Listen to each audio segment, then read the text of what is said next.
And a very warm welcome to you to the second day of this second test between South Africa and the Windies. My name is Simon Gear. With me is Chris Tuberculosis. And I'm sitting in Johannesburg. Chris, are you in Joburg these days, or are you down in Cape Town again? Okay. No, permanently in Johannesburg, at least in the meantime. If someone in Cape Town wants to offer me a job, I'll happily relocate. But in the meantime... In fact, if someone anywhere would like to offer you a job, WhatsApp us at Gorilla SA. I suspect you would go. Yeah. That'll be the main thing we advertise throughout the day. Are we starting straight away with a new ball? Did we end on the 80th over last night? We finished at 82 overs. Okay, and they didn't take the new ball? I didn't watch right at the end to see if they did take the new ball. I fell asleep to our colleagues. I'm trying to have a look. No, okay, it wasn't taken. So they're taking the new ball now. Interesting. You would have thought they'd want a couple of overs last night and then another go. I think last night's session was a very, very long session. I think it was 2 and 3/4 hours. So I suspect they would just all wanted to get off the field. Gregory Braithwaite is just doing the usual umpires checks, counting the fielders. It's amazing how often that's worth doing. Is it Shannon Gabriel who's starting here? And Jaden Seals, I think. Oh, it is Jaden Seals, yes. Okay, he's bigger than I realized. On the line of leg stump and just knocked into the offside. Do you want to sort of take us through scoreboards and sort of where we are in the match and that sort of thing? Yeah, I can happily do that. South Africa got off to a rocky start yesterday with Adam Markram going for a duck. South Africa found themselves 1 for 1. And then we lost our middle order pretty quickly as well. Keegan Peterson going for 7, Rassie van der Dussen going for 4. Then Carl Verreynne and Dean Elgar put on a decent partnership before Verreynne fell for 27. And then just before the end of the day, Dean Elgar fell for 77. So right now we've got Quinton de Kock on 59, Vian Mulder on 2, and South Africa are 218 for 5. Seals in again, right arm over to the left-handed Quinton de Kock. He's swinging it into the left-hander, and that pitched probably middle and leg and was going to go down leg. Quinny trying to whip it away through the onside, and no, not even really a shot. Yeah, so just his second test, his third first-class match as a 19-year-old, and he's been given the second new ball duties. Is between him and Dave Warner for probably the fewest first-class matches before a test, I would have thought. Again, with that line, and this is just turned backward of square. They're going to jog through for a single, and we move on to 219 for 5. Yeah, with Warner, I think the whole thing was that he played in their T20 side, having never played any sort of professional cricket, went straight from club to the... Oh, was that what happened? I'm quite sure. I can have a quick look. Or was it... I thought it was that he had been playing international ODIs or T20s or whatever it was without having played first class and then made it to the... No, surely he would have played first class before he made it to the test. There was something like that, though. But surely he didn't go from club to T20. That would be phenomenal. No, so he made his first class debut 2 years before his test debut, but he did play a T20 international before playing any other domestic cricket. Wow. How do you check that? Sorry, this is just defended into the offside by by Mulder. Looking at it, not a lot of experience. I thought that was the story, but here it says he'd played for Queensland in 2007, but definitely very limited experience coming into that T20 side. But so he had more first-class experience than young Seals here? Yeah, 1 match. So he's now played more tests than domestic first-class matches. Which is probably true of most guys once they get to about 100 tests, isn't it? Yeah, the older experienced players. Jaden Seals getting lots of wave movement here and goes past the edge of Mulder's bat, but that was a sort of active leave, I think, and no run. I mean, even for a guy, it would be interesting. So a guy like Alistair Cook is now playing a lot of first-class cricket after his retirement. Right, but I would have thought, if you play 160 test matches or whatever he finished on. 161 tests. That's right. We know this because Jimmy Anderson's on 162. And he's played 319 first-class games. So he's only just played more tests than domestic first-class matches, and that'll probably change pretty quickly. I really like that guys, I think, firstly, retire while they still love the game. But maybe it's the traveling that gets to them, and then carry on playing. Because having a guy like him, Hashim Amla's doing a similar sort of thing now. having them in the dressing room is unbelievably valuable for the players coming up.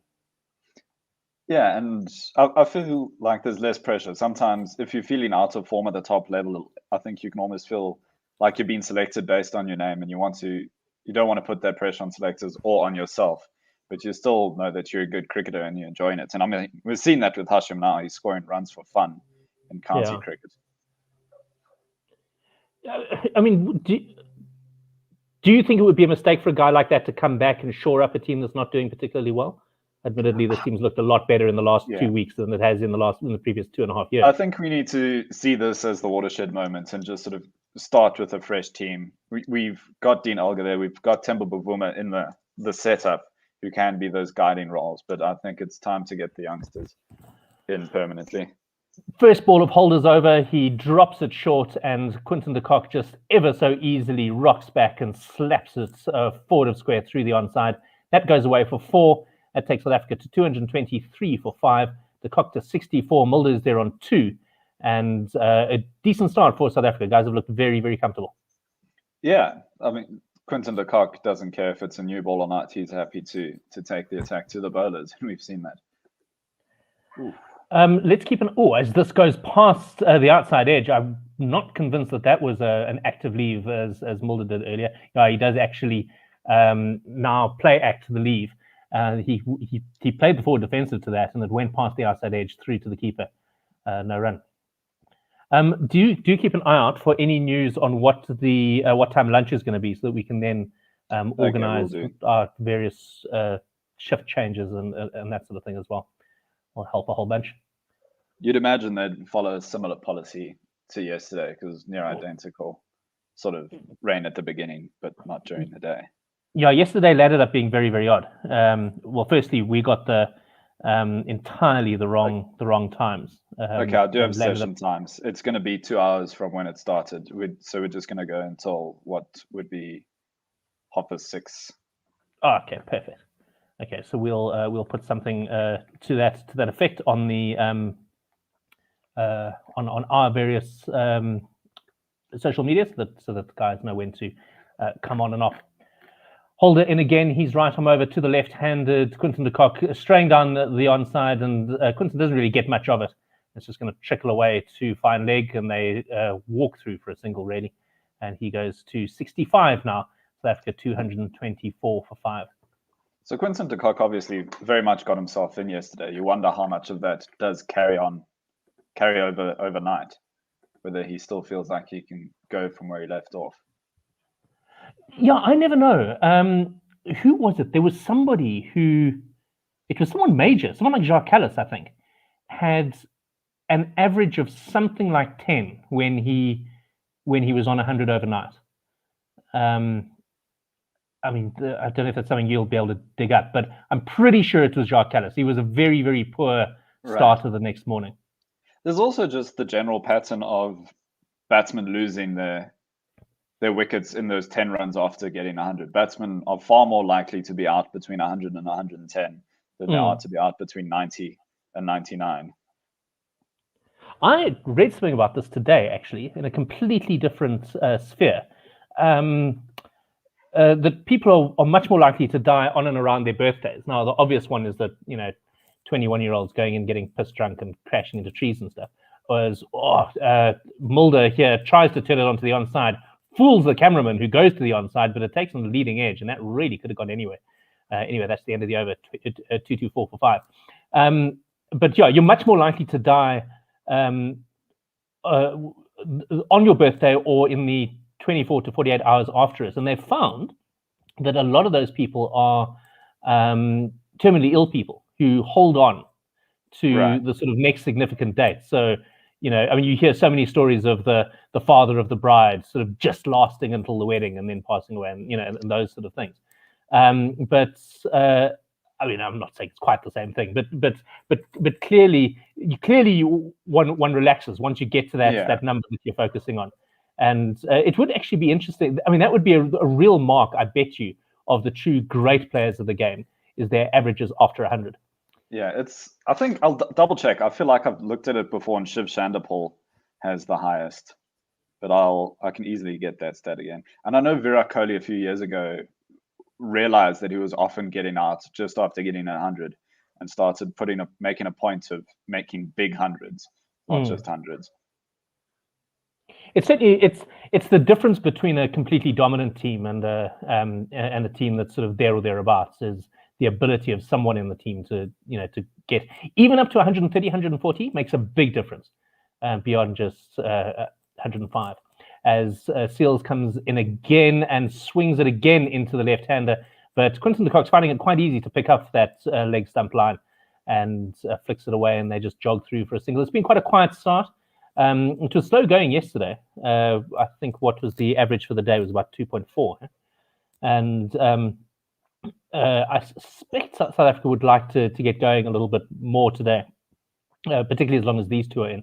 Mulder's still very much finding his feet in Test match cricket. I think his average is below 20 at the moment for Test matches. But de Kock, I think certainly you talk about a big 100. I think this is a day where he would at least, at the very least, be wanting to get to triple figures, but hopefully a lot further than that. Defended into the offside by Mulder and no run. Okay, so the highest average after scoring 100, I guess it's where you put the minimum innings at. If you want double-digit hundreds, then Andy Flower has the highest so he's scored 12 hundreds, and when he does score 100, has an average of 340. And then second is Shandapol is 30 hundreds, in fact, and an average of 319. Sorry, who was the first guy? Andy Flower. Yeah, Andy Flower. And once he does score 100, he has an average of 340. Yeah, that's obviously including not outs and the likes. Okay, fair enough. 7 not outs in his 1200s. Okay. Yeah, because of course he was someone who, if he got to 100, it was highly unlikely he had too much batting around with him. Yeah, that does contribute. And then the highest of anyone is G. Whittle, who's another Zimbabwean, I'll check his first name, but he has just 400s, but 3 not outs there. And so an average of 623 when he scored 100. It actually just occurs to me now that must have been a major contributor to Andy Flower's average of over 50 for his career. I bet you his mindset was not, I need to get to 100. His mindset was, I've got to get to number 11. Right. Because survive. To survive and, just really be the backbone of that team. And just changing your mindset to that is probably enough to add significantly to your overall average. There's a shorter ball here by Seals, and it just goes through. Mulder shaped to hit it, and then I think just backed away a little bit, which was probably a good move at this early stage in his career. Someone else up high on the list is Jason Holder, who's just got to 300s, but an average of 415 when he does get 100. Because, of course, he did have that double 100 as just which was also not out. So in his 300s, he's got 2 not outs. Yeah. I think this is one of those where you have to take it as, this really did swing in. I think it actually ended up coming off the bat. It actually swung in so much that it probably would have missed leg stump. I don't think I would have given it. But this is a guy who can really bend it both ways, Jaden Seals. Yeah, which we haven't seen that much of in this inning so far. It seems like bowlers have favored one way or the other. I mean, we've seen it definitely from Kemar Roach, where he's getting massive movement away from all the left-handers and into all the right-handers, and nothing really going the other way. I thought it was an interesting point made this morning when the Sky commentators were watching Jamison bowl. And in the first 3 balls he bowled this morning, he basically used up his 3 variations. And they suggested that that's just showing too much to the batsman. You really want to stick with your stop ball until you're in your rhythm and you're flying, and then throw in the other one. Yeah, I think it's something Joshua De Silva mentioned as one of the differences between first class and Test cricket is the number of deliveries that the bowler uses to set you up. Where first class cricket, they're almost trying to take a wicket every ball. Whereas Test cricket, there's a plan behind it, and they've got a few deliveries before they try to execute. Yeah, I often thought of Fanie de Villiers being a really good proponent of that. He would happily bowl 3 or 4 overs of a way swing to you before he would dive one back in. And it is something I see particularly with spinners at club level. Every single ball is different. The guys are trying all sorts of stuff, and you very, very seldom see a guy just settle into a rhythm. And we're seeing a million new variations now from the seamers as well in T20 cricket, where your premier bowlers do have sort of 3 or 4 different slower balls that each do different things off the pitch. They present differently. Most of these, incidentally, just being left outside the off stump for no run. We'll let you know if anything dramatic happens. As the camera settles on Craig Braithwaite, who has number 11 on his back. Which would you like to see a little bit more of a sort of batting order type numbers on the backs of shirts, or are you happy with the individualization? I'm happy with them choosing their numbers, but often you wonder about the stories behind them and they don't really come up. It might be a number that they've played with throughout their career or some meaning. I know most of, at least the 2 players in the South African side playing their second match, both just have their birth years on their back. With Verreynne has 97 on his and Keegan Peterson 93 on his, which is a little bit boring. Yeah, I mean, so Holder we're looking at is 98. Is that his birth year? Surely not. No, he's a little bit older than that. Yeah. He's still a young man because he was in the side very young, but he's definitely 1991 he was born. Okay. Well, full of one, and this is squeezed away up pretty much an edge, I think, by Mulder through between third slip and gully, and they're going to jog back for 2. But that could very, very easily have gone to hand, I think. In fact, I know that because I was looking at Mulder's numbers this morning, and I realized he had been born in 1998, which makes him 23. 98 was 23 years ago. Sheesh, I had an honors before Mulder was born. That's terrifying. There's a 16-year-old playing in the Vitality Blast. I saw that. I saw him just because they were raving about some catch that he took, which, to be honest, was a pretty bog standard catch at that level. I think that means he was born in either 2004 or 2005, which is... Oh, my word. Yeah, what is he doing? I mean, he potentially must be a real special find if they're willing to put him into pro cricket that young. Well, we've seen a little bit. There was also, I think, Daniel Ibrahim was now the youngest ever county half centurion, where he scored a 50 a couple of weeks ago in county cricket. Also, 16. Different player to the player in the Vitality Blast. Yeah. And I mean, the only ones that I can think of in South Africa who've been even close to that were Daryl Cullinan. He was 16, I think, when he scored his first class 100. Mulder was 17? I think I think 17 playing for first class cricket. So maybe 20, I think, when he made his test debut. Yeah. I mean, the difference between even 16 and 17 is a lot at that age. And I'm quite surprised that a setup like England would be pushing 16-year-olds into county cricket, unless there's been a decision to maybe be a little bit more aggressive with early selection. Yeah, you have to be quite sure, because there's the risk that someone can flame out, and then you've sort of robbed them of a pretty important part of their life where they could be doing things other than cricket. But if you're sure enough and you give them the support system, then it does make sense, I guess. This defended off the back foot. They're going to jog through for a single. I'm hold on. My dog is rooting in the garbage. Just hold on a second. Baby. I don't know. And I'm having a look. Do you know who South Africa's youngest Test debutant is? Okay. Well, don't tell me. Let me. Is it since 94? I think it's the same answer either way. But yeah, it's a player since readmission, and I can give you the age if that helps. It was 18 years and 340 days on Test debut. And it wasn't Kagiso Rabada. No, I can give you the year as well, if that doesn't. Yeah, I'll give you the year. 1995, he made his debut. Oh, wow. Okay. 1995, an 18-year-old. Paul Adams. Yeah. Yeah. Oh, there we go. South Africa's youngest debutant. And the youngest ever debutant, to show you that players do flame out, Hassan Raza was apparently 14 when he made his debut for Pakistan.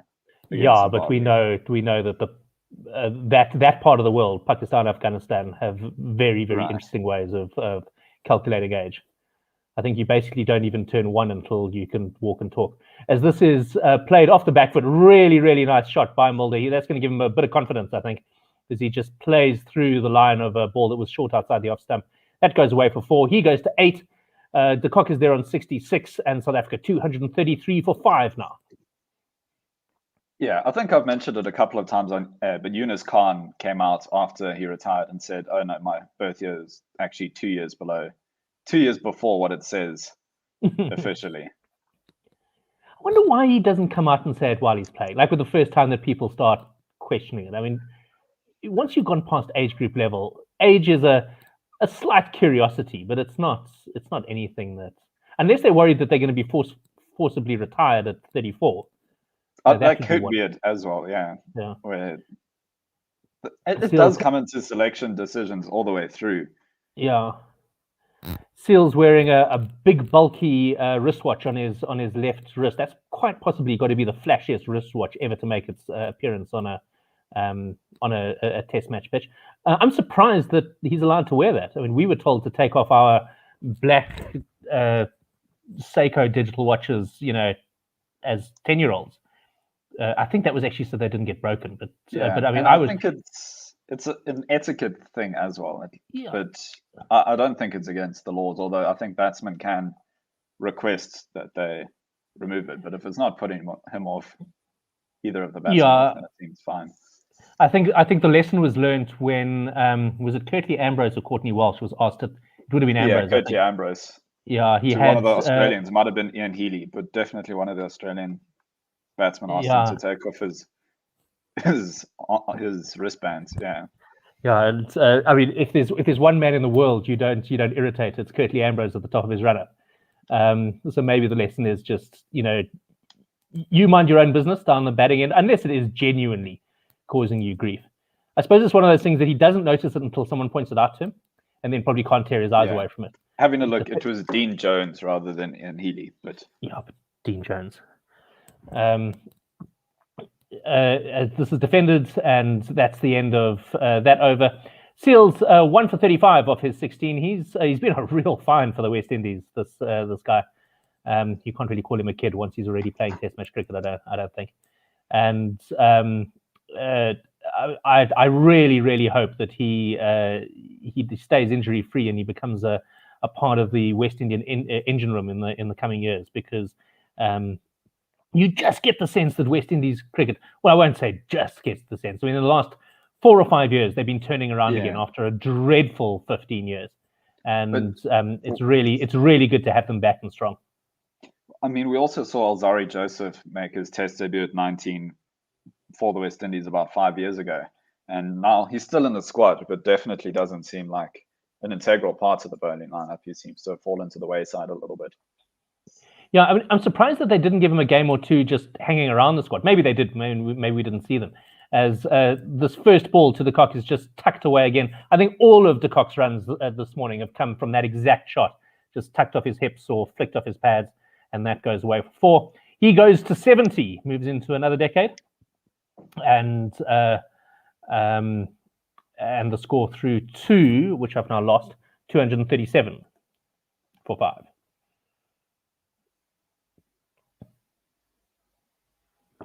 Yeah, I mean, I certainly like the idea of youngsters traveling with the team. Guys who you're going to pick.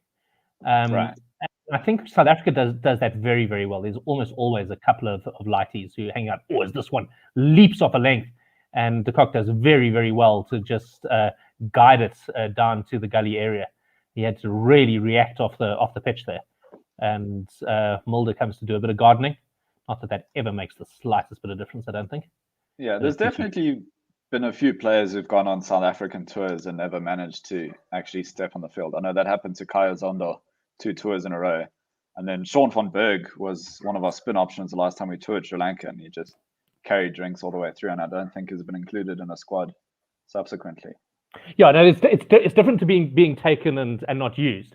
And in fact, they probably don't take them overseas, but certainly in the local tours, as this is squeezed off the outside edge. I don't think he was very much in control of that. And it goes down to third man. They just jog through for a single, 238 for 5. But often when they have shots of the dressing room, there are a couple of guys who are usually SA under 19 level and maybe local to that stadium who get to wear a bib and run around for a bit. I know Mulder was one of those I think very, very early on, before there was any chance he was going to get selected. And occasionally the guys get a bit of substitute 12th man duties, and which can always be quite exciting. But yeah, it must be frustrating to be one of those guys who goes on 2 long tours, 12 weeks out of your life, and doesn't get a game. Well, I mean, I know you and I would give our eye teeth to to not be selected for the Pro Tour, to officially not be selected. You'll get an official test shirt even if you never get to wear it. It must be especially frustrating if there's local cricket going on at the same time, and you feel like you could be plying your trade and making a real case there, but instead you're trapped just watching cricket. Yeah, I mean that became a problem. I think it might have been one of Hamza's issues, is he lost a lot of game time, having been in good touch. He lost a lot of game time sitting in the Proteas dressing room watching. Just trying to think who else.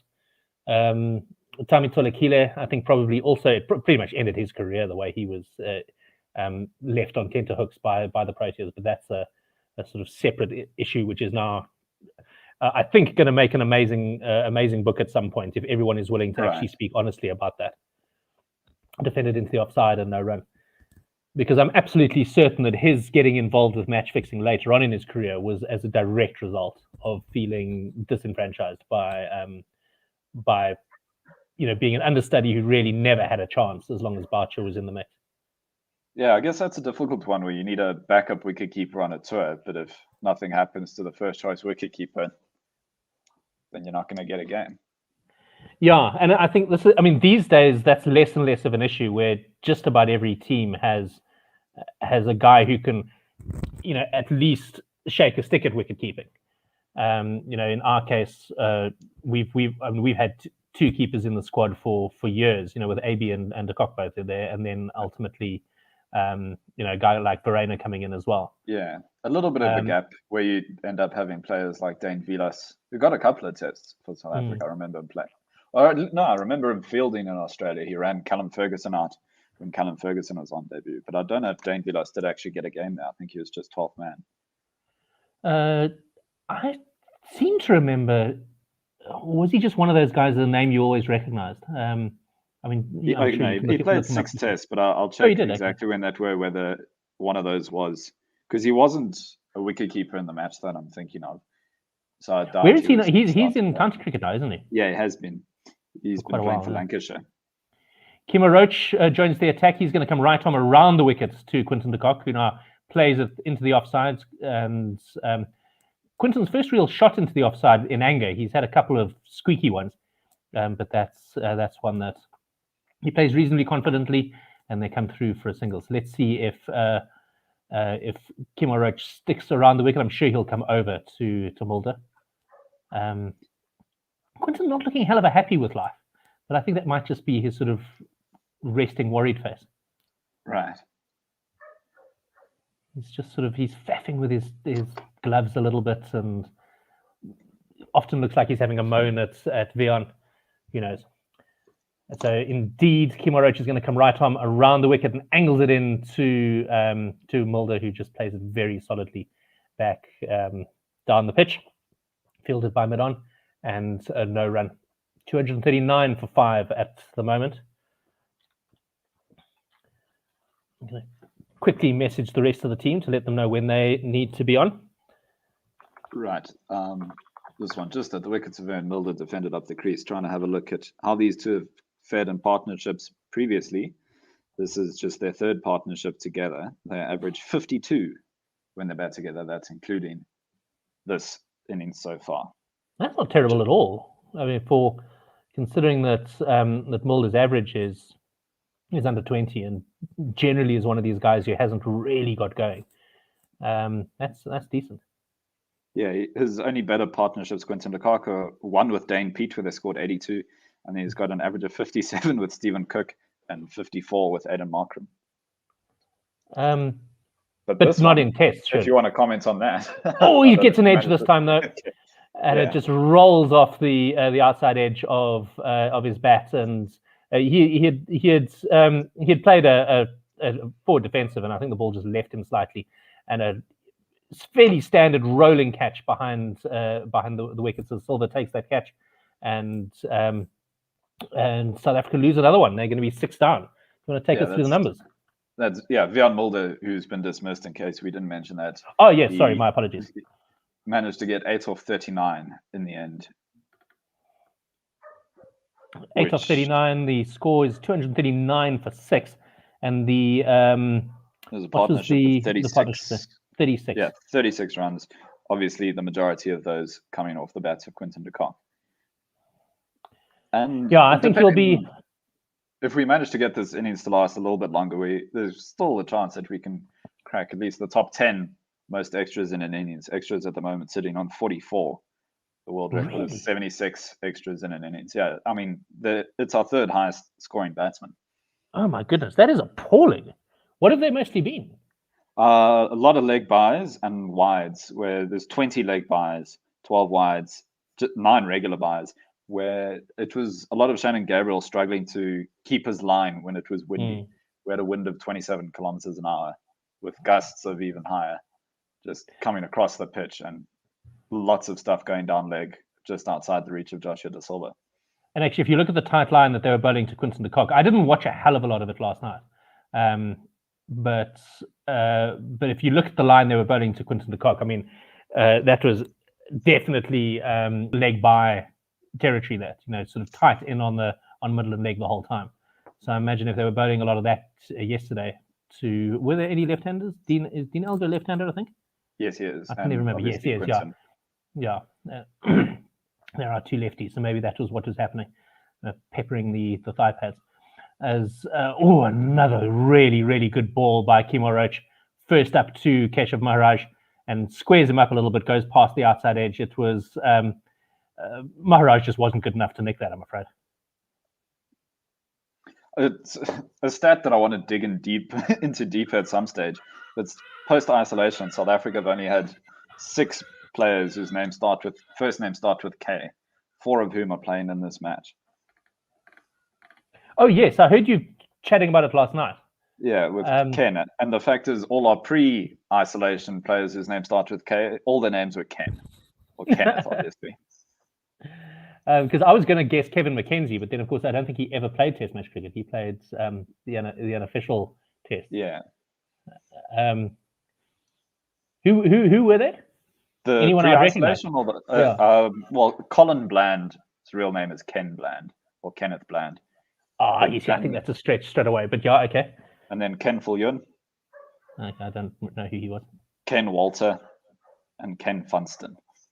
Yeah, clearly not up to date with my Right. Kens. The only one I've heard about isn't even called Ken. Yeah. And then what were the ones afterwards? Well, it's the 4 on this side with Kyle Verreynne, Keshav Maharaj, Keegan Peterson, and Kagiso Rabada, and then Kepler Wessels and Kyle Abbott are the other 2. Yeah. And then, we've setting records for the most Ks on our side, and the West Indies match us with the Craig, Kieran, Kyle, and Kemar playing in this match. Yeah, I was about to comment. I have got an issue with Craig Braithwaite's mother and how she spelled his name. I think that's unacceptable. As this has turned into the onside, and they're going to jog through for a single, and no run and 1 run, 240 for 6. Yeah, the K is forgivable, but maybe the double G, I don't know. It's unique.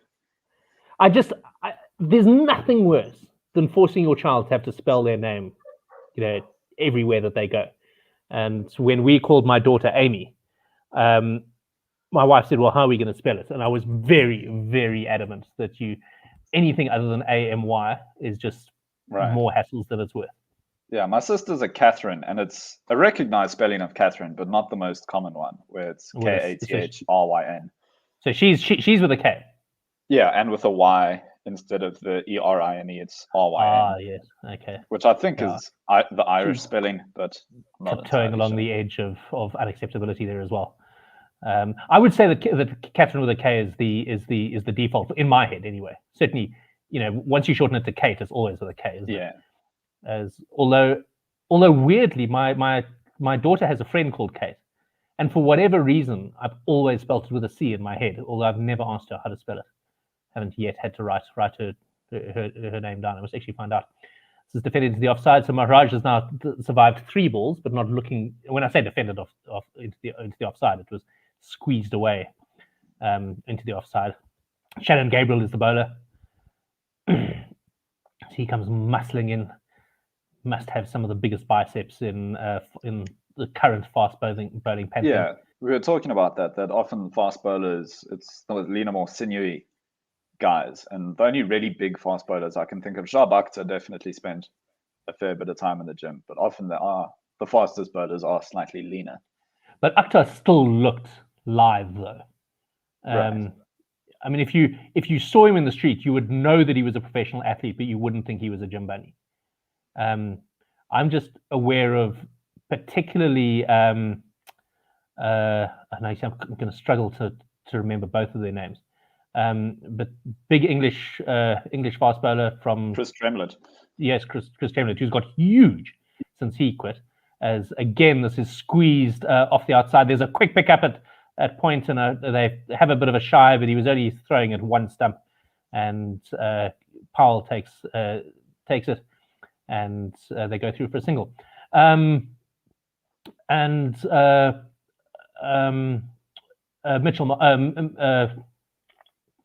what's his name again?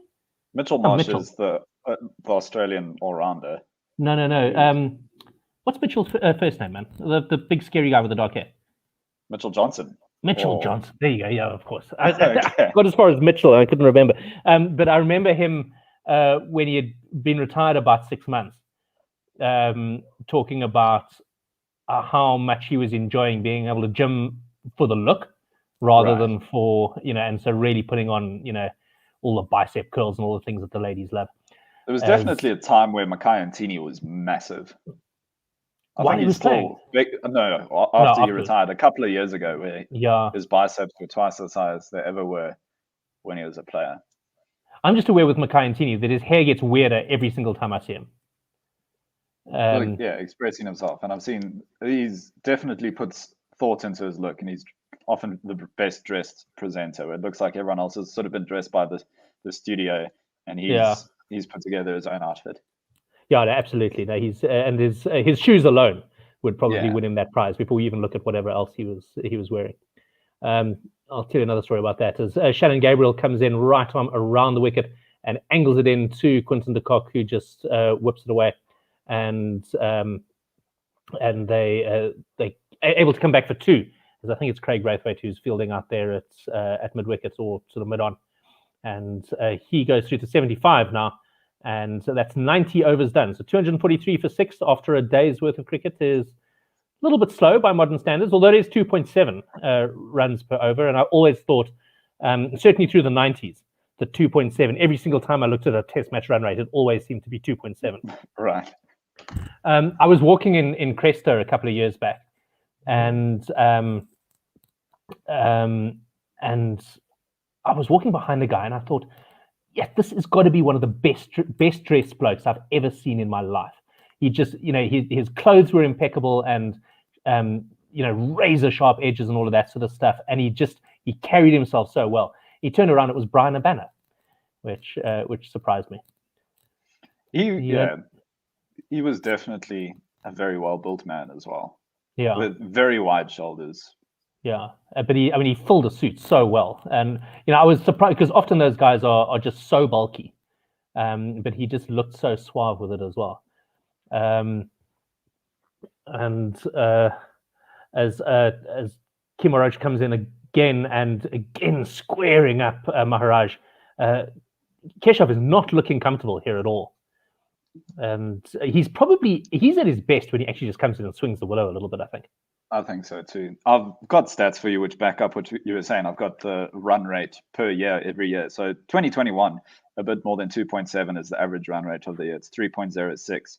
But if you go back into the 90s, 1990, it's 2.9. And then just going through it, 2.97, then 2.7, 2.76, 2.87, 2.88, 2.87, 2.94. 2.82, 2.86 all through the 90s. So that's sort of 2.7. It was incredibly consistent time in terms of the way the Test match cricket was played, I think. And it was only really when the Aussies started saying, well, you can actually bat at 3.5, 4 runs and over in a Test match, that things started changing.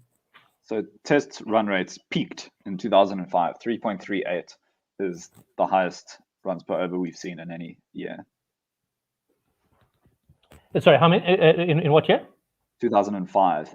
2005. They peaked then. So who was? That was Kevin Peterson. That was his sort of peak period, wasn't it? Yeah, or maybe a little early. Yeah, probably a few batsmen contributing to it. And conditions as well. And then the slowest scoring year, 1887, 1.82. But obviously, this doesn't account for. Oh no, it's runs per 6 deliveries. So that whole. Oh, okay. So the number of deliveries in an over doesn't change that fact. It's all sort of worked out in modern standards, because we've obviously had 4-ball overs, 8-ball overs. I have a friend who has got a quite a bad injury on their hand, and they've got to do these repetitious exercises each day to help this injury, and they were saying that they were really struggling with remembering the counts. You know, they had to do 8 of these things, and I remember that I had an 8-ball counter that had belonged to my gran, and so I lent them that, and they've been very happy with it. It's so nice to see this counter that probably dates back to the 1930s now getting use again in 2021. This is played out, and Maharaj scampered through for 1, and so he goes to 2. He's off the mark now, and De Kock is there on 75. South Africa 244 for 6. You know, yeah. We may have gone through this before. Would that have been in South Africa that the 8-ball counter? Yes. Yes, because it belonged to my gran, who captained Rodine's first 11, and she would have been. That would have been in the 30s. Or maybe the 20s that she was in the Rodine 11. South Africa had 8-ball overs between the 38-39 season and the 57-58 season. Okay. So maybe she did a bit of umpiring as well. I wonder whether that was the case. That would be interesting. She was a librarian at one of the big academic libraries at Wits, I think. This is played into the offside and no run. I imagine that the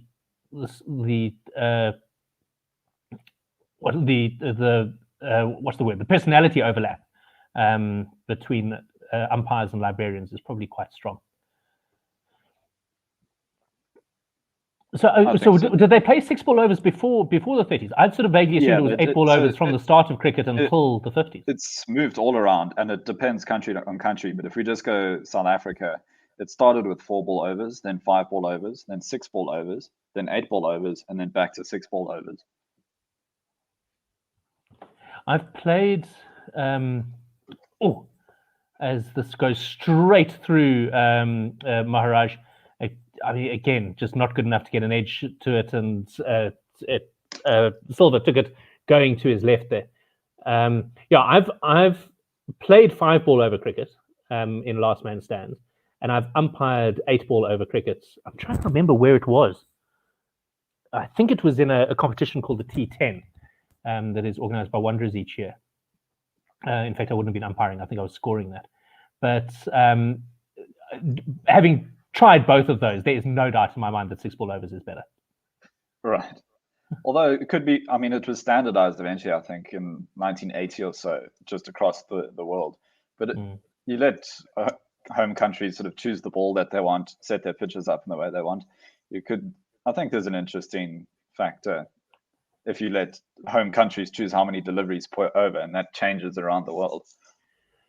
I mean, certainly a spinner who's trying to work on a batsman, the more balls he's allowed to bowl in a row, the better. I mean, he would quite happily bowl 20-ball overs to a guy if he's really trying to work him out. But then I think it has to be standardized, so suddenly the seam is having to bowl 20 from the exactly that decision.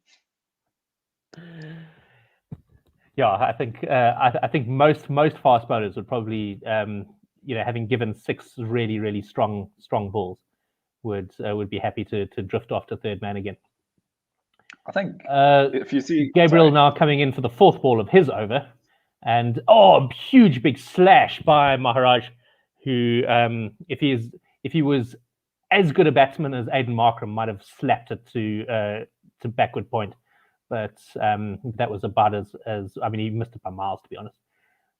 He's really not looking in great touch at all, and sooner or later he's going to manage to get close enough to nick one. He missed that by the country mile, though. I think Neil Manthorpe's made the point that just about the only thing that hasn't changed in cricket is, as far as he can tell, the length of the pitch has always been 22 yards or one chain. Otherwise, just about everything else has changed. The ball's been different. You've had white balls, red balls, pink balls, different weights across the formats. The bat has changed. It used to look like a hockey stick 200 and something years ago. The number of players in the team has changed. W.G. Grace scored some of his best innings with 22 people in the outfield. Really? Was that just because it was a random village cricket, or was 22 an official? It was certainly never official at Test match level, was it? No, never at Test level. But before that, and just put together games, you could have different numbers of people on each team. It was you just put together a cricket match. And talking about changes of equipment, actually, I think I might have mentioned this on Guerrilla Cricket before, but I'm going to talk about it again now. That ball came off Maharaj's thigh pad and flew to short square leg. And I think that there should be differences in particularly thigh pads and pads between ODI and Test match cricket. And I'll chat about this in a moment as this is defended back to the bowler and no run.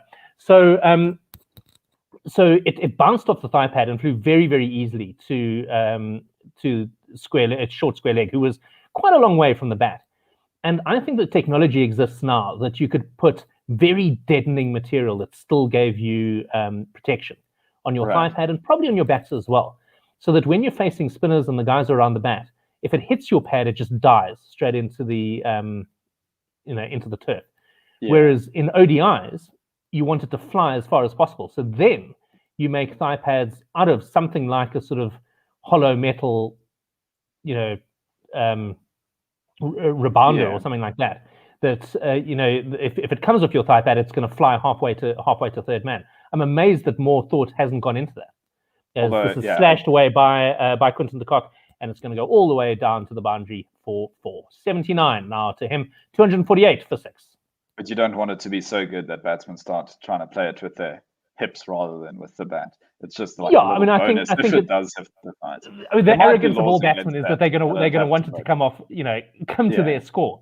But I would have thought at a time like this, where definitely the technology is there to create those two things, I'm surprised there hasn't been a little more thought into the difference between elite white ball and elite red ball cricket. I don't think it's something that would come into the game any further below than that, though.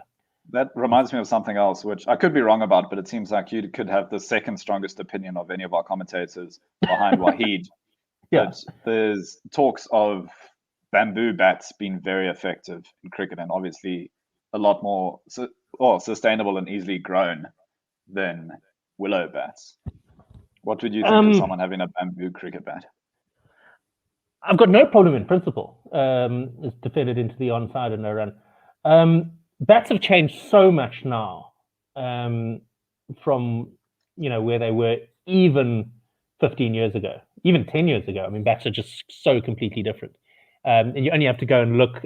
Every stadium worth its salt has a couple of glass cases with bats from the 1800s and whatever. In fact, I've got a couple of old ones here. So I mean, that's. Yeah, we can compare that. I'll get the bats that I've got in my room and we can compare. So I mean, that's a bat which is maybe not even 2 inches thick, and the edge as well is the edge is only about 1 centimeter, and you compare that to a really modern big bat, and just they're clearly not even comparable in terms of the quality and the sort of springiness and so on. Do we want bats to become even more powerful than they already are? Probably not, as this is really nicely driven into the covers by de Kock, but no run. 248 for 6. And that is something it's something that they've limited recently. So this is since they made the laws that limited the thickness. Well.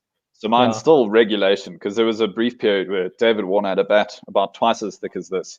Okay. So this is probably maybe 3 and a bit centimeters in depth on the side, and maybe 7 in total, which I can double check, but I know that my bat is within regulation.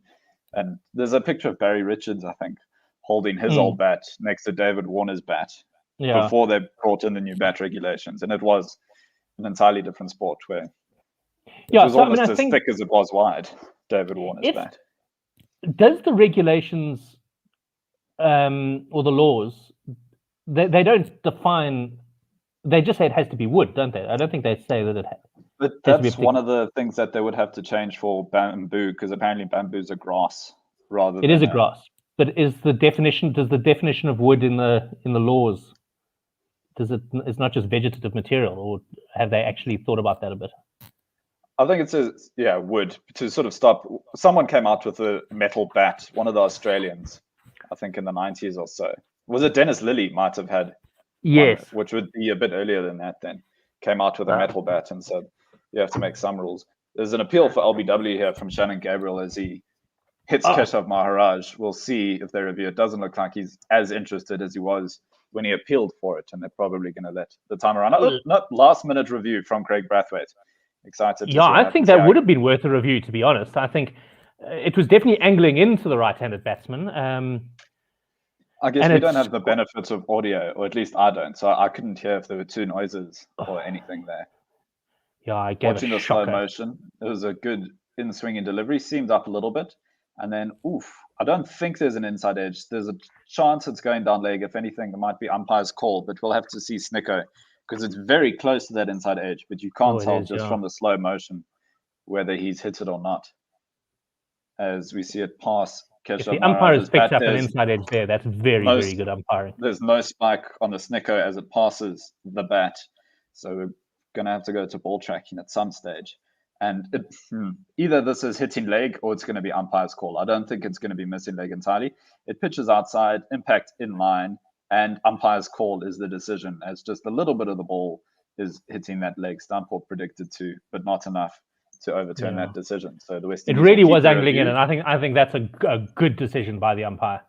I think he's sort of, it would have been clipping the top of the leg, but benefit of the doubt to the batsman. I think that is superb umpiring. You've managed to get 10 seconds ahead of me, which considering we were exactly... I don't know how that's happened. We've only got about 7 minutes left, so it's fine. We're not going to try and fix it now.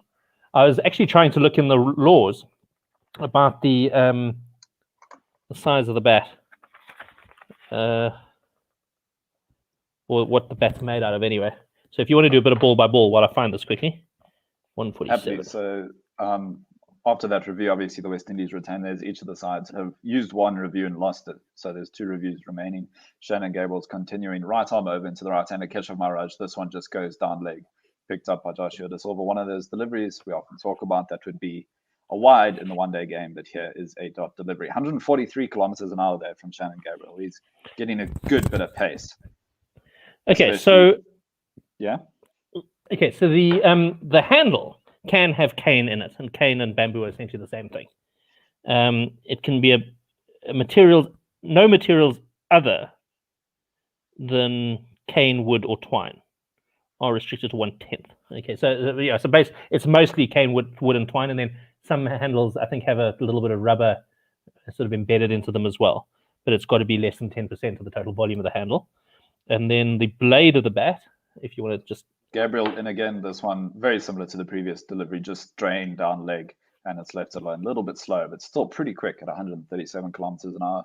Keshav Maharaj is still there on 2, the cock on 79. South Africa 248 for 6. So they can have a cloth covering. Remember when you were a little kiddie, you often had those bats with a sort of white cloth covering that you could basically chuck in a swimming pool and they'd be absolutely fine. I can't see what they say about what it would, what it actually has to be made out of.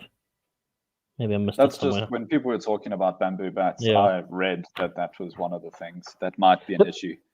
The fact that they did differentiate between cane and wood in the handle implies that someone has thought about this before.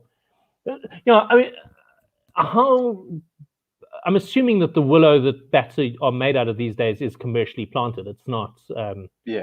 It's not but it's wild still very harvested. expensive, and I think that would be one of the big benefits. Is it might bring down those top level bat prices, because I mean, if you go to buy, I guess you can still get affordable bats, but the top of the range bats, they can be over 10,000 rand. Oh, easily, yeah. No, they're 12.5, easily at the Wanderers shop. I know I was playing around with some bats and couldn't believe the pricing there. As this turned around to the onside and they jogged through for 1. Maharaj is on 3 and the cock on 79. I mean, what are the bulk of bats made out of? Pine, I suppose. No, it's willow. All willow. I mean, I know English willow is the sort of classic thing, but yeah, English willow, and then if it's not English willow, it's probably cashmere willow.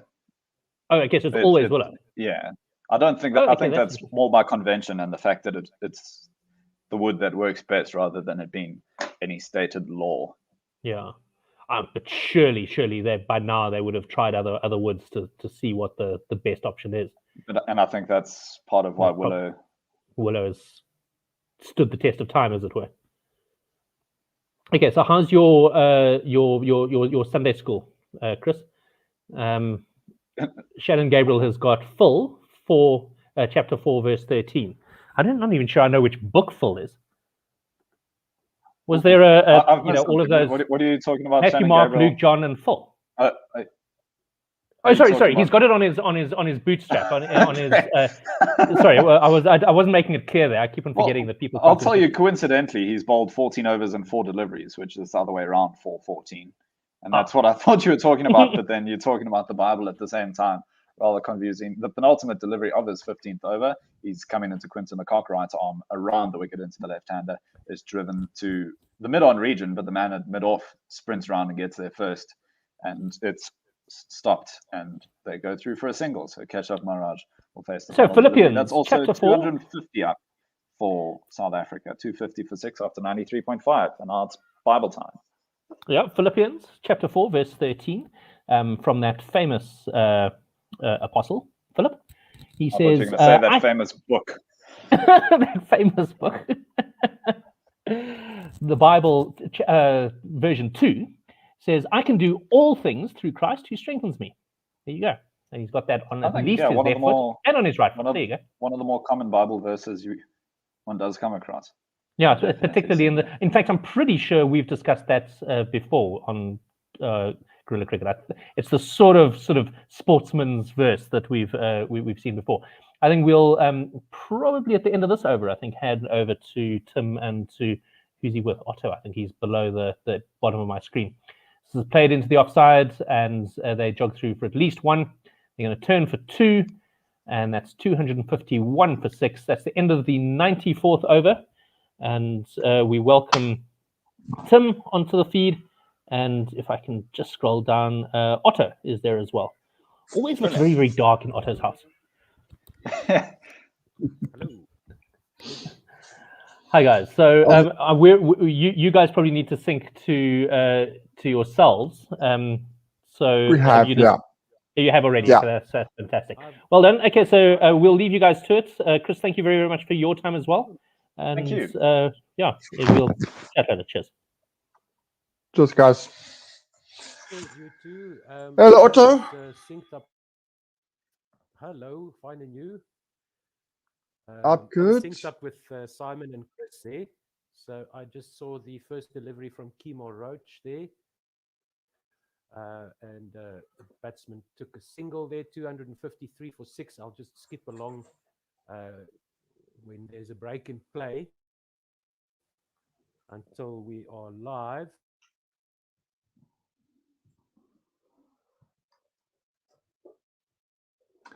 A pretty good start so far. Unfortunately, we've lost the wicket at Mulder, but I think we would still rather beat South Africa than the West Indies at this stage. I think anything over 250 on this wicket is going to be a good score.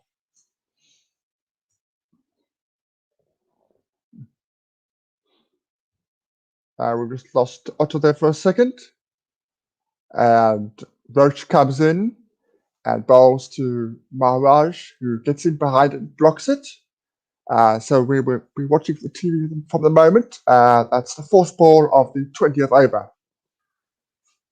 Right, Otto, I'm I've got up to the TV broadcast there with that delivery.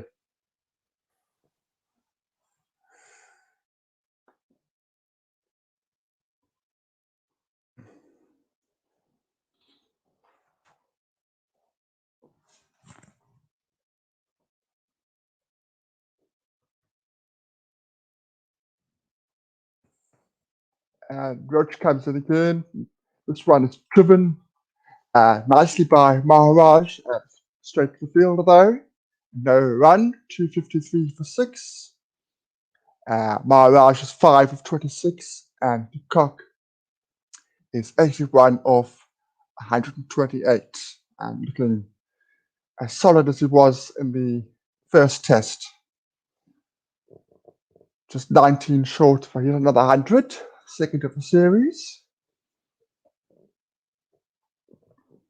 Roach comes in with the final ball of that over, and this one a bit shorter from Roach. Maharaj gets behind it solidly, blocks it on the offside. 253 for 6 after 95 overs. And that's tricks.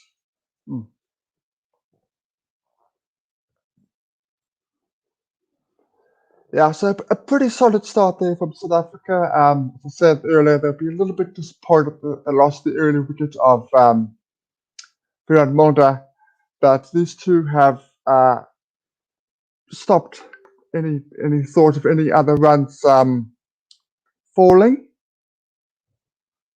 So a pretty solid start there. 28 runs of the last 10 overs, so good rotation of strike from the South Africans. As I said, I reckon anything over 270 and it'll be a pretty good score. Anything would be a bonus, especially on this wicket. The amount of movement the West Indies got yesterday.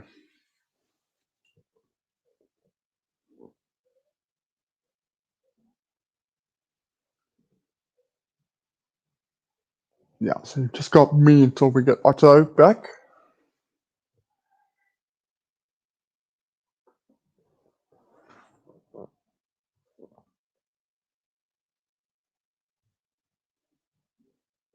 As I said on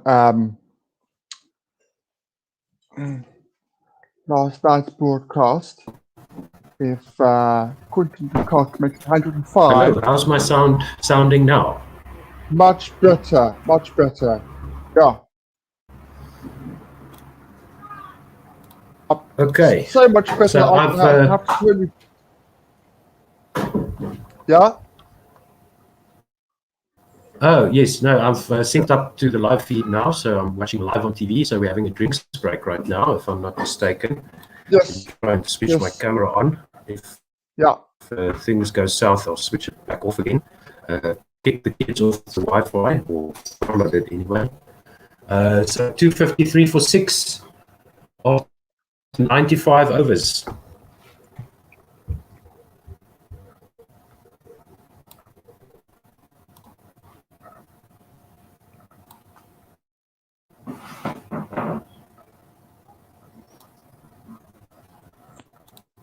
I was just telling the listeners that it's a pretty good start from South Africa. They'll be disappointed with the early wickets, but I think they'll be happy at the two sides at the moment.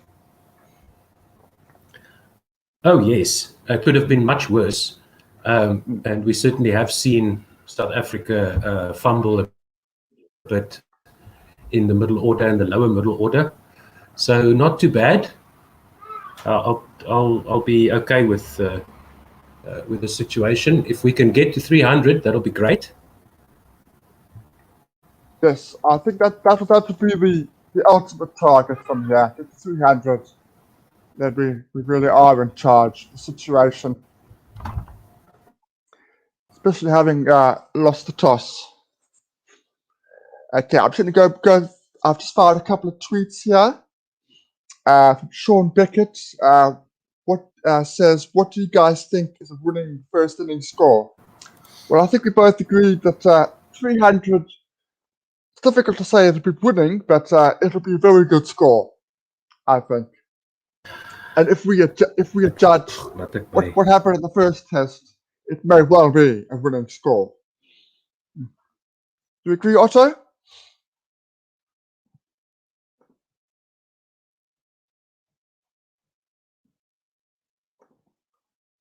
Otto, you there? Okay, Seals comes in to the cock. Cock works his way to the leg side, goes through for a fairly leisurely single. 254 for 6.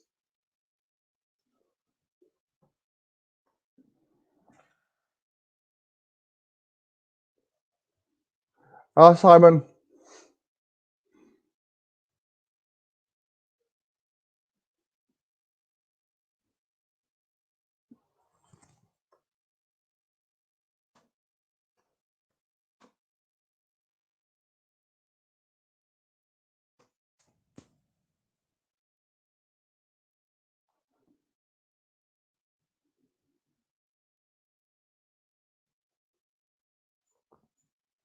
I think there's a bit of a fielding change there.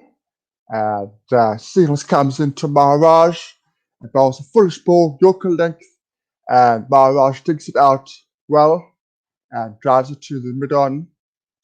No run. 254 for 6 into the 96th over. And the cock comes halfway, has a chat to Maharaj, telling him that the ball is coming in. Seals is getting the ball to come back in. Most of the pace bowlers have been able to do that so far. Right, I am back. So Right, got you. That's okay. Seals, this one, the shortest wide one. Maharaj swings at it, and it goes way over the cover, and they go through for a 3, I think. Yes, 3, because the cock's facing. Yeah, so yeah, I definitely think Maharaj is a better batsman when he throws the ball at it a bit. He really struggled early on, scratching around a little bit, played and missed over and over and over again. But this time, he actually got quite thin. I mean, he very easily could have just spooned that to mid off. But as it was, he managed to get enough of his big modern bat onto it, and it flew away for a couple of bounces down for a 3. I tend to agree. It's better playing shots. Hello. Okay, so hopefully this will be better. Sorry about that, everybody. No problem. I will monitor you guys and yell if you need me to jump back on again. Sure. Thanks, Simon. Okay. So where are we? 257 for 6. 256, yeah. Yeah. So anything past 300 will be great from this position. And Quinton de Kock whips this one forward of square on the leg side, and they take a single. 258 for 6. How is my connection? Sounds good so far. Sounds good. I will say otherwise. But it sounds good so far. Holding thumbs. Thank you, Tim. Sorry to let you down like that. No, it's okay. All right. We all have connection problems at some stage. Yeah. And Seals will continue now. He's coming right arm over the wicket to Keshav Maharaj, who defends this solidly outside off stump to mid off for no run.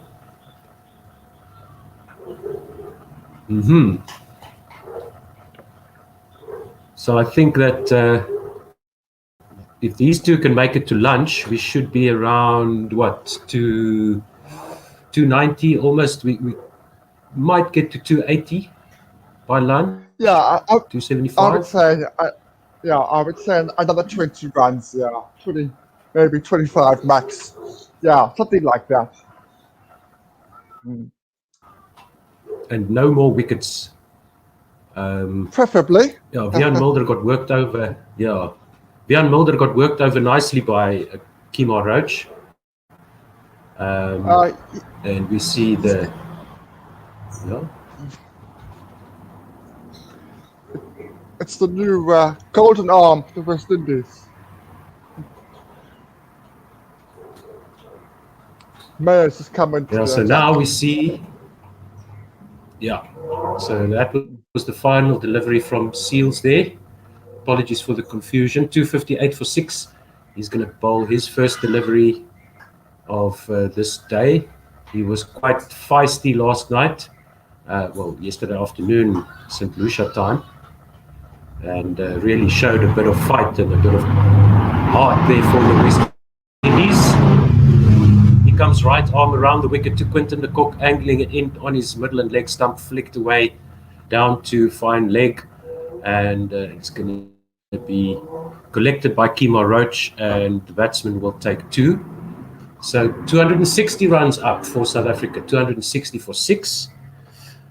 And that is going to be the start of the 90-something over. I think it's 98.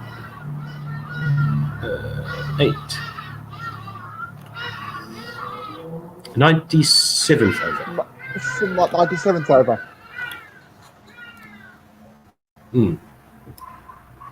Okay, great. Okay, I think I'm up to speed now with everything that I need to be. All good, all good.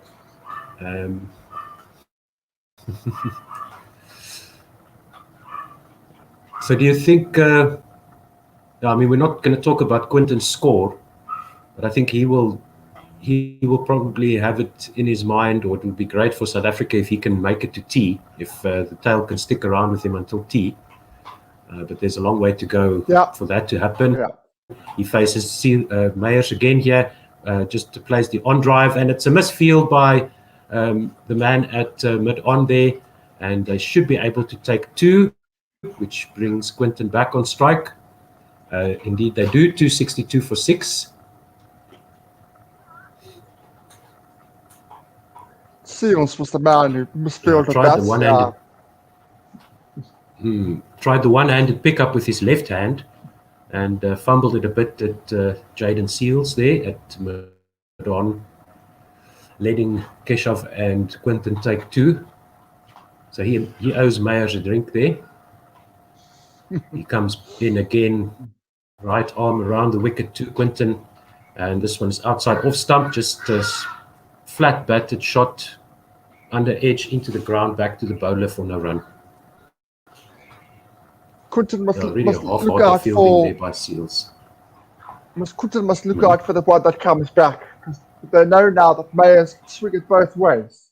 He might not be the quickest, but he has the ability to swing it both ways. So he needs to be aware of that. Oh, and this one, Quinton tries to pull this outside off stump, and it is fumbled by the keeper as well. Well outside off stump, and he tries to muscle it through the onside, and there's no run. Quite a bit closer to off stump than I first thought, but that's exactly what you're talking about there, Tim. Don't underestimate this bowler. Exactly. Yeah. Yeah. I underestimate stuff too much. Yeah, no, he's got the variations, he's got the accuracy and control. He doesn't have speed, but he makes up for it with all those other attributes. He comes into Quinton again, tighter line on off stump, much better shot there from Quinton, just sends it to mid-on again for no run. I know I've said it. Go. I know there's been a lot of talk about Quinton de Kock and where he shouldn't bat and his captaincy and all this kind of thing. But I like him where he is. He just looks so much more. He looks so comfortable. The previous test and this test, he just looks so comfortable where he is at the moment. Yeah, and this time he plays it to just to the right of mid-wicket for the final delivery of that over. The 97th over is gone, 262 for 6. And South Africa just creeping closer and closer to a really good first innings score after being put into bat. So after that start yesterday, before lunch, where the West Indies looked like they were really going to humiliate South Africa. They only took 3 more wickets, and they've conceded about 200 runs since lunch yesterday. I think it's 220. We were on 40 something at lunch, right?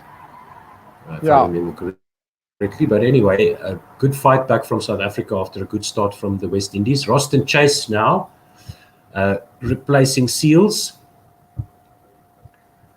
So he's got quite a new hard ball to work with here, Roston Chase. Let's see what he does with this.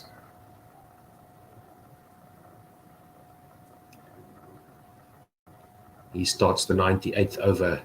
He is right arm over the wicket to Keshav Maharaj with a slip and a square leg in. Chase comes in now. Forward defensive by Maharaj. Squirts out to backward point, fielded by the man at slip, and there's no run.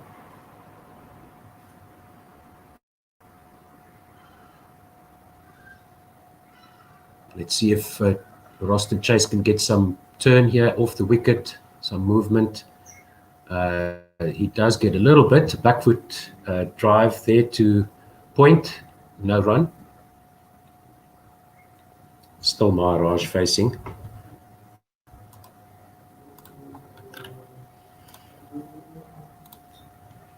Chase in again, and this one off the back foot. Nice turn there from Chase. Bit of a mistimed, awkward-looking shot by Maharaj. It was short. He tried to cut it, but it came in too much and went back down the pitch for no run. That could have easily gone onto his stumps. Chase in again on Midland leg. This time it's just nurdled out to mid-wicket for no run. Still 262 for 6. 2 balls to go in the 98th over.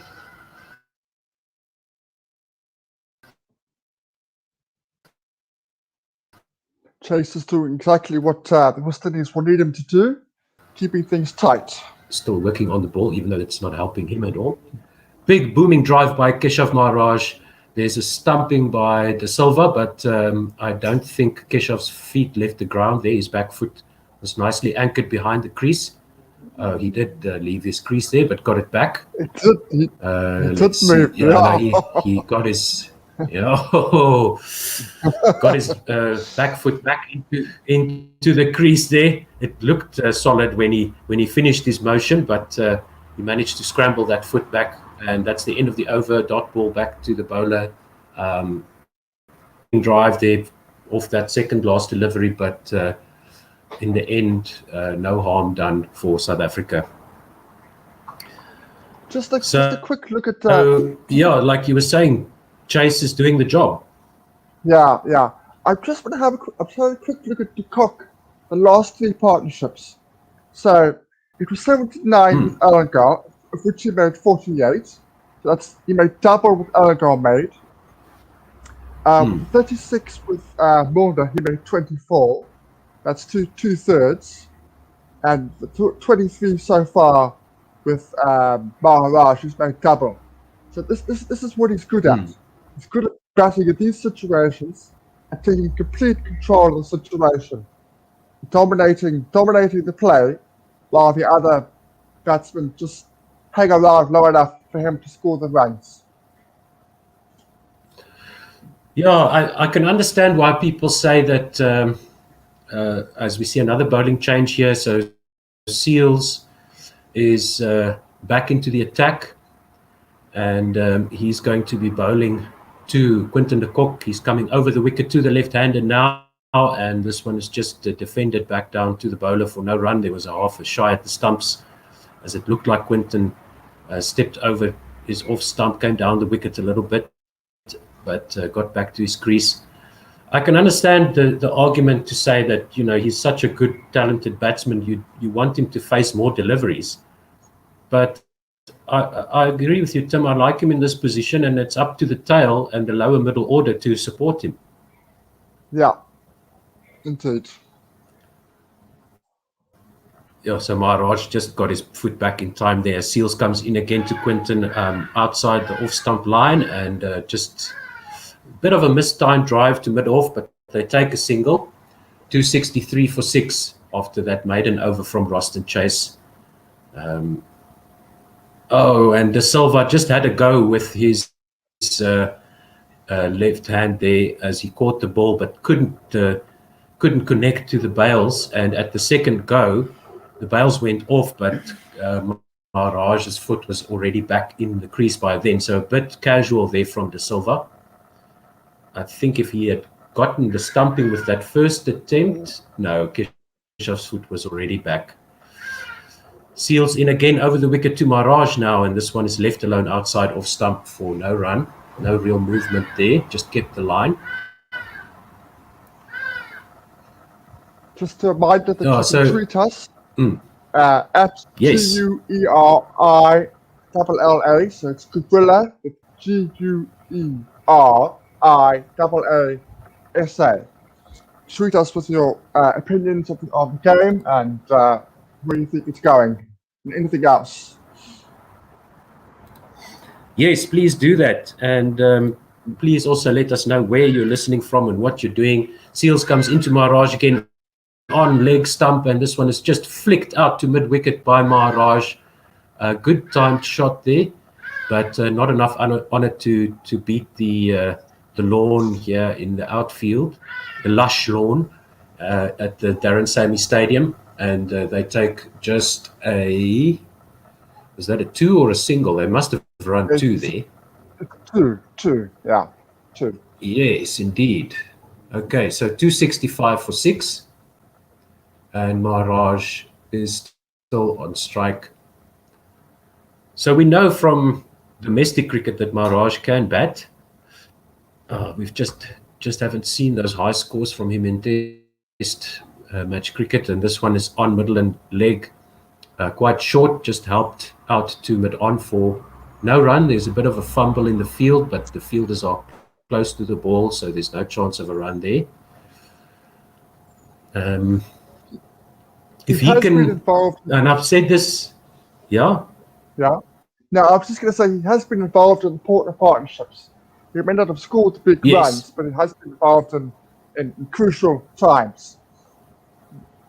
Yes, and I also remember him throwing his wicket away a bit at some stage, but he's looking really okay now. This time, as I say that, he flashes at a one outside off stump, practicing a back foot cut shot there as he walks down the crease is Maharaj, and that one went through to the keeper for no run. So I've said this before. I'd love to see him just, get into that 35 to 40 average range in Test cricket and just be, a solid lower order batsman. He's on 10 or 40 at the moment. What is his average right now, Tim? Can you just check over what 14. is his Test average? It's just over 14. 14. You see, he's much better batsman than that, I think. I think he can lift his average up above 30, 35. I really do. Yeah. And I think if he does that, he's going to pick himself in every match. Then it's not going to matter really where they play. He's going to be there in every Test match.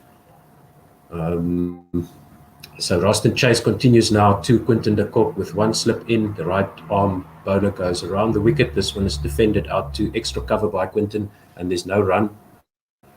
265 for 6, and that was the first delivery of the 100th over.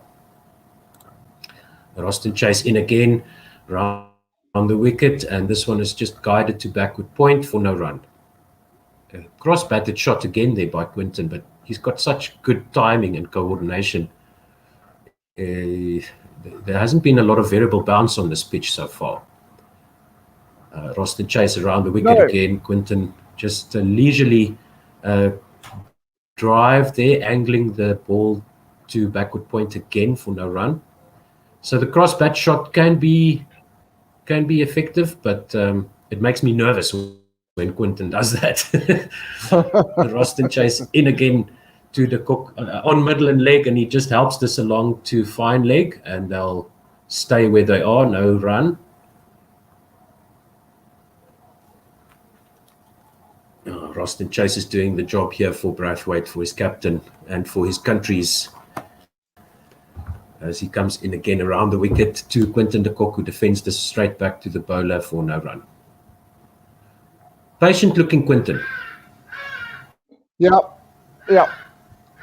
He looks in control. I don't want to put the muckers on him, but he does look in control of the situation. This one is flicked out to mid-wicket, and they'll take at least a single here. Another casual fielding effort there from the Windies.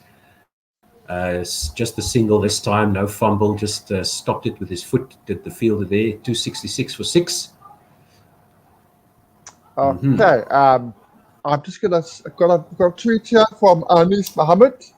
He says, how's it to both of us? Hello. Do you guys also notice that Mulder's trigger movement was putting himself outside off stump? His dismissal was the only ball he faced today where he didn't shuffle across.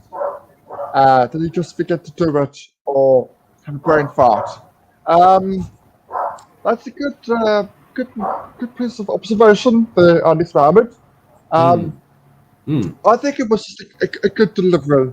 Good delivery. Yes, he could have and probably should have got across, but I think it was just a good delivery.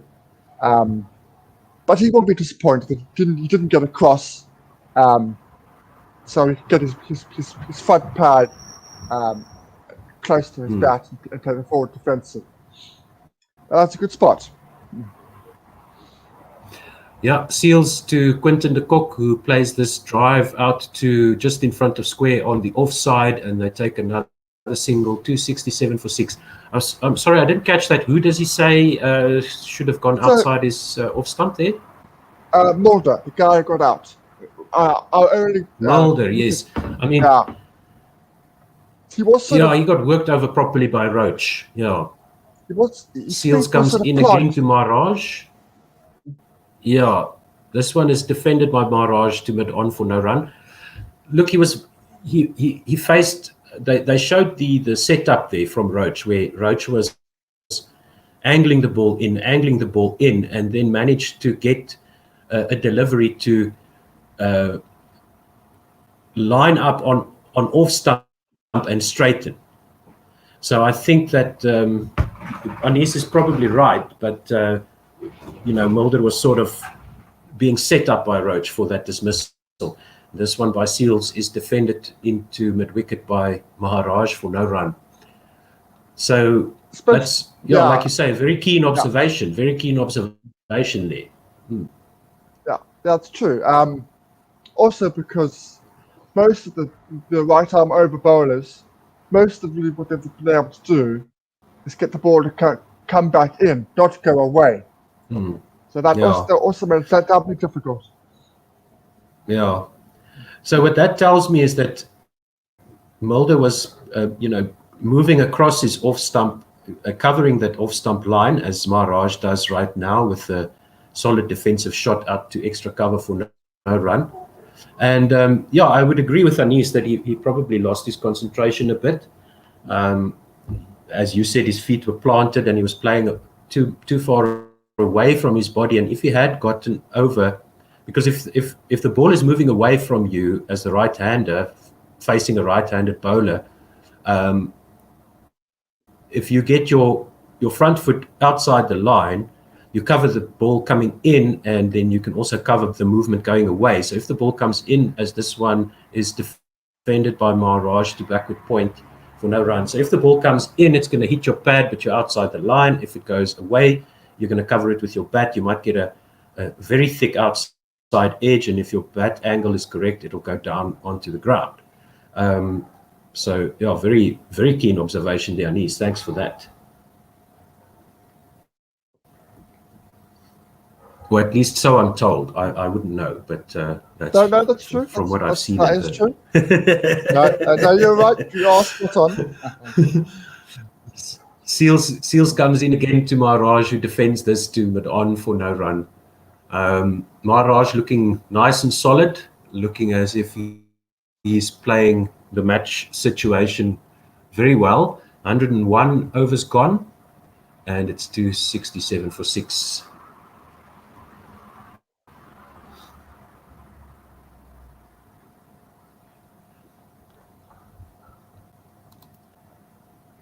As I show at the screen, a cameraman being moved from his original place.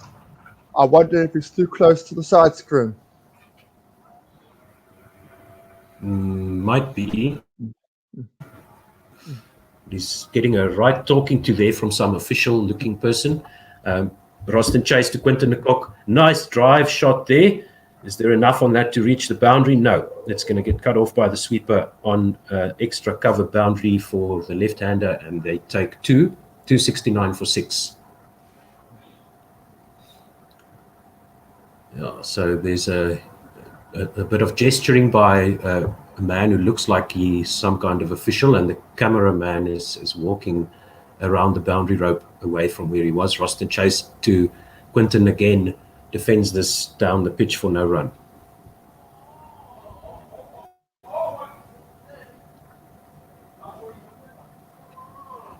Roston Chase around the wicket to the left-hander on Midland leg. Just flicked out to mid-wicket for no run. As they show, of course, that so let's see. De Kock's now scored 251 runs against the West Indies without being dismissed. Test cricket. Very nicely done. And this one is angled expertly to third man, where backward point runs around as they take a single. 270 up for South Africa. So I think that every run here is valuable for South Africa, gets us closer and closer to that 300 mark, frustrating the West Indies. Just probably reminds that at least the coaching staff will be thinking we had them 3 down in the first session, and now we're in the 4th session looking at these two doing a good job here for South Africa. This one by Maharaj is angled to backward square leg for a single. Or did they abandon the signal? No, they didn't take a single there. Maharaj is still on strike, a slip in, short leg. Roston Chase comes over the wicket to the right-hander again. Forward defensive by Maharaj. Beautiful out to extra cover for no run. Extra cover is standing about 2 pitch widths away, so quite close in. As said, Cameron, I think has found his new position. I assume the official is happy where he is now. So 102 overs gone, 270 for 6. The official is still hovering around that cameraman. So he's been told where to be. Quinton de Kock, 93 off 150 delivery, so 150 up.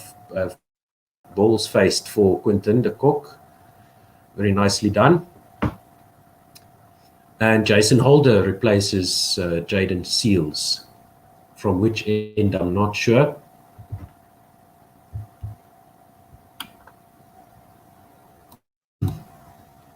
He's going to be bowling to the left-handed Quinton de Kock. Holder comes around the wicket to de Kock. Wide outside, off stump, another flat-batted defensive shot. Cut shot, just angled the ball down into the ground to extra cover for no run. The plan for the West Indies seems to be suffocate the batsmen into forcing them to make a mistake before lunch, the last half an hour or so to go. They don't seem that the fields are a little bit more defensive.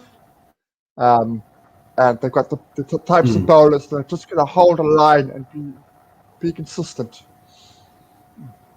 Yep, Holder comes over the wicket now to Quinton de Kock, who gets an inside edge here to mid-on for no run. Yeah, so they're waiting for a mistake. They've abandoned any type of attacking field to Quinton at least. We'll see what they do when Maharaj is on strike. So they've got a second slip in for Quinton and a backward point. And then mid-off and mid-on quite close to the non-striker's end, almost in line with the non-striker's crease there. This one goes across Quinton, left alone. Out. Delivery by Holder there through to the keeper for no run.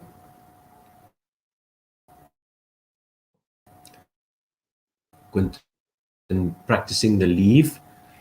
Looking for, as you said, putting some pressure there, building the dots, and then having the batsman try an attacking shot and making a mistake. That's what it looks like to me.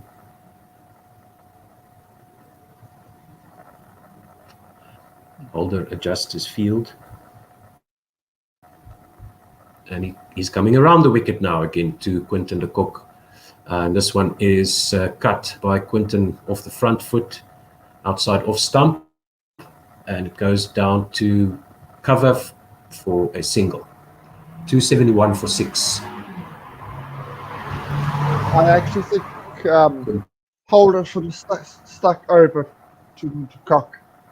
I think over was much more restrictive to Cock, because he's not able to straighten the ball like Roach was doing, and also the lack of pace. It's a lot easier for Cock.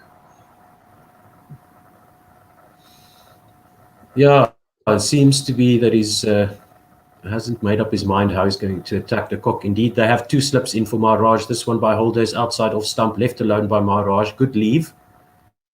No real movement there from Jason Holder. And there's no run.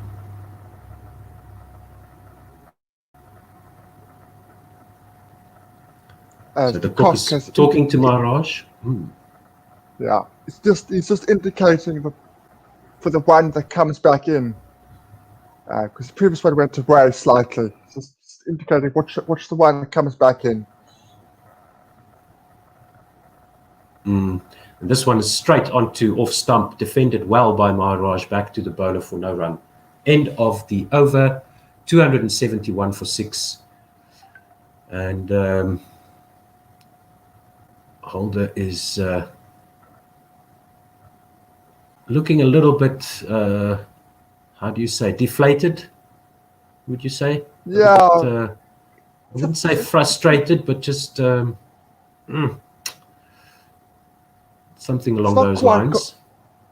He's not quite got it right, I don't think, to either batsman, either with his line or length. It's not quite. And only one run off the over, but it wasn't a very threatening over.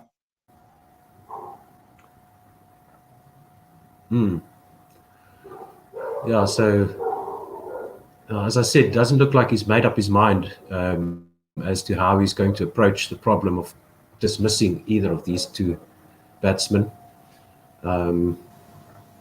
Roston Chase will continue, and he'll be bowling to the left-handed Quinton de Kock.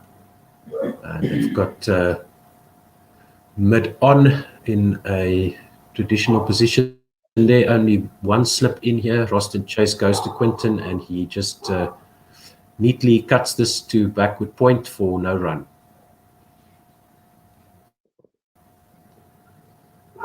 He's trying the sun is out. He's trying to dive that through third man. There's a big gap there. He's trying to do to Cock. Roston Chase to Quinton de Kock, and this one gets a leading edge out to point, but there's no run. Quinton tried to work this to the onside. Oh no edge there, just struck him on the pads quite high up. So no danger of LBW there. Another one attacking the stumps by Roston Chase. Did they take a quick single there? No. Wisely so, out to just backward of square on the leg side. There's a man at sort of a fine leg, backward square leg position there. Quite close to the, well, about 25, 30 meters away from Quinton. This one flatter, quicker by Roston Chase, and it's flicked out to the leg side, just backward of square. And they take a 2. Yep, 273 for 6. And de Kock moves on to 96. Very useful partnership with these two. They've thrown 34 of 90 balls. It's a very, very useful partnership so far. This one is cut by Quinton to backward point and straight to the fielder for no run. Yeah, so 141 not out in the first test. South Africa only batted once there, 96 not out in this test. He's really giving South Africa a much needed boost in each of those innings. This one is full and outside off and driven to extra cover for no runs straight to the fielder by Quinton de Kock off the bowling of Roston Chase, 273 for 6. So who's going to blink first? It does have had a feeling to it, doesn't it? Yeah. So either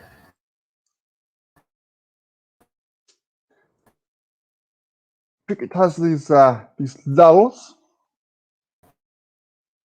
South Africans, which I don't think, or the West Indies are going to take 2 quick wickets. So that's what they'll be hoping for, the West Indies, 273 for 6. Have we got some tweets? We do not. I have checked. We do not. Okay. So Holder is in to Maharaj. 2 slips on leg stump. This one is flicked out to mid wicket and past the man. They're quite close to the wicket, and they'll take at least 2. Yes, they do indeed. So the score moves to 275 for 6. And Jason Holder full and on leg stump. A nice shot there by Maharaj. They've got a gully in as well, 2 slips a gully, backward point. They've got a extra cover and a mid-off quite close to each other. And then a mid-on as well, and a mid-wicket also quite close to the wicket. This one is outside of stump, and a flash at that from Maharaj as it bounces over his bat. No run. So he tried to cut that, but missed it completely. So he's certainly falling into the trap here, playing a little bit more attacking than I think he should, given the situation and the amount of time we have to go to lunch. So that might give the Windies some hope that they might get his wicket here. Holder comes over the wicket again to the right-handed Maharaj. This one swings away, gets the outside edge through to the keeper, and indeed Maharaj plays the drive. Holder gets the movement that he was looking for through the air. Late swing there, undoing Maharaj, and he taps himself on the head there, Jason Holder. Well done. 275 for 7. Maharaj has gone for 10. No, he should be on 12, right? Yes. 12, yes, 12.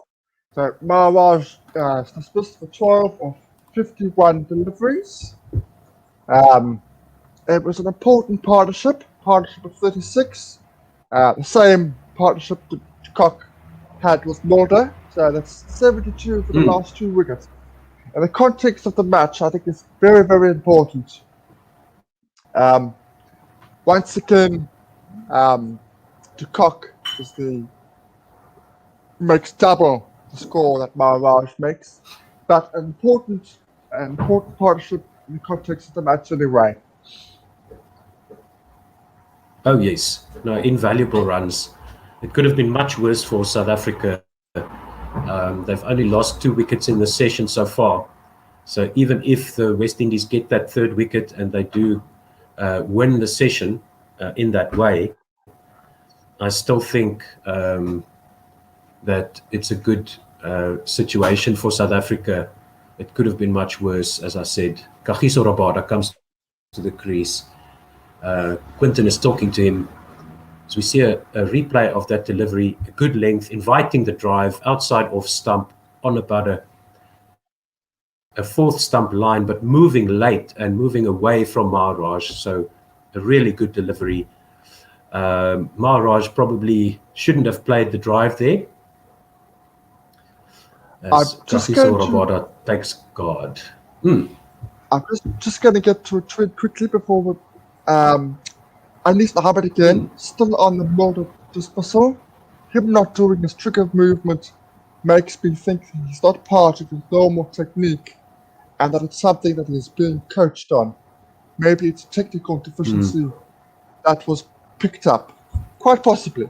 Oh, and this one was that nick from Kagiso Rabada as Holder came around the wicket, and this one just kept on coming in and coming into Kagiso Rabada. He defended. The wicket keeper and the bowler went up. The umpire says not out, and Craig Brathwaite says, I think that's out. He's referred that. And the West Indies look quite convinced. They must have heard a noise as the ball went past Rabada through to the keeper, who caught the ball that just kept on coming in, and he caught the ball. Looked almost like the ball was bowled down the leg side. So far was the movement as Holder came in wide of the crease there.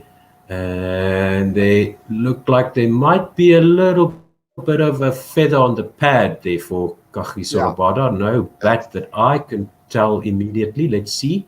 You can see that, Carla is also indicating that you can see the flap of the pad getting flicked there. The ball passes the edge and only spikes Nico when it flicks the upper part of his front pad of his right leg, the left-handed Kagiso Rabada. So referral will be lost there for the West Indies. So they heard the noise. They must have thought he got an inside edge. Now they're looking at LBW, and it's outside the line and missing the wickets, going over the wickets. Sure. Review lost. It's one of those ones where the ball is so good and it beats the batsman so much that you think, well, it has to be out. It has to be, as a bowling team. But invariably, it's not. It's just too good. It's just too good. It's exactly that, Tim, spot on there. It's so good. It should have been a wicket delivery, but it wasn't. This one again outside, off stump from Holder this time. Not coming in quite so much. Not bowling it from as wide of the crease, and Kagiso Rabada lets it go to the keeper for no run. Who can Rabada stick around to lunch? Just update on the reviews. South Africa have 2 remaining, and the West Indies have 1. So just keep that in mind with another 3 wickets to go. West Indies have only got 1 more review. Okay, and this one by Holder is just flicked by Rabada to the onside. Not sure what. Well, that's the shot he wanted to play. Not sure where the ball ended up, but 275 for 7 is the score. That's the end of the over. And we have had 105 overs by the West Indies bowling to South Africa in the first innings of the second test here at the Darren Sammy Oval in St. Lucia. Let's see if Roston Chase is going to continue. That was an excellent over by Holder, by the way. After that previous one that didn't look very convincing, he came back and made the ball talk. Yeah, he was right on the money. It's very seldom that he's not on the money. When he bowls badly, he just doesn't last very long. That was used to say. He was right on the money in that over. It's a very good over. Yep, he got the wicket of Maharaj there. And so Meyers is replacing Roston Chase. And let's see what Meyers can do here. So right now, as I speak, there's 12 minutes to go before lunch. So we should get another 3 or 4 overs in. Meyers comes in around the wicket to Quinton de Kock. This one is left alone outside, off stump through to the keeper who's standing up, and there's no run.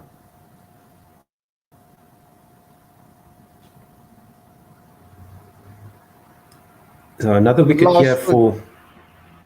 The last thing de Kock wants is to go to bed on this score. I'm not to bed, to lunch rather.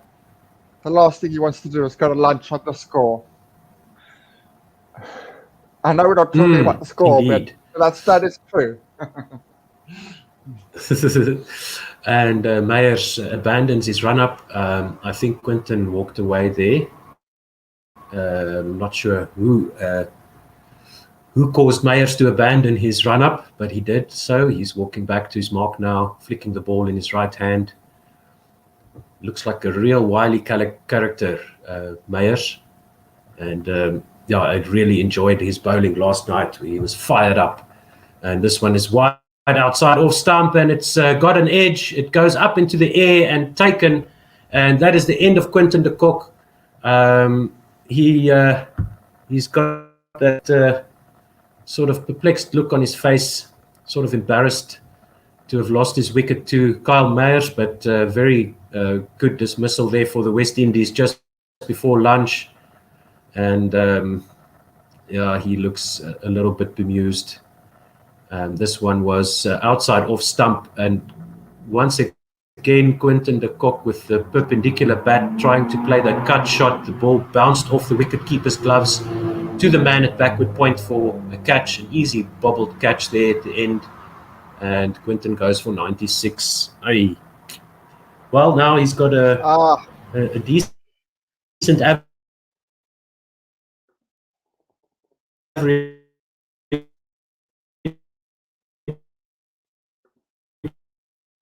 applause from his fellow players. Oh, and he's not happy, is Quinton. He knows that he just let one slip there.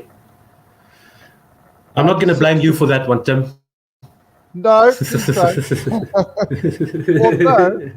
although that was a loose shot.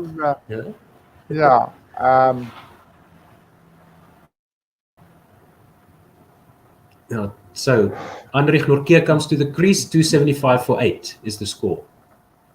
So the West Indies might pin South Africa back here and get them out, all out for less than 300.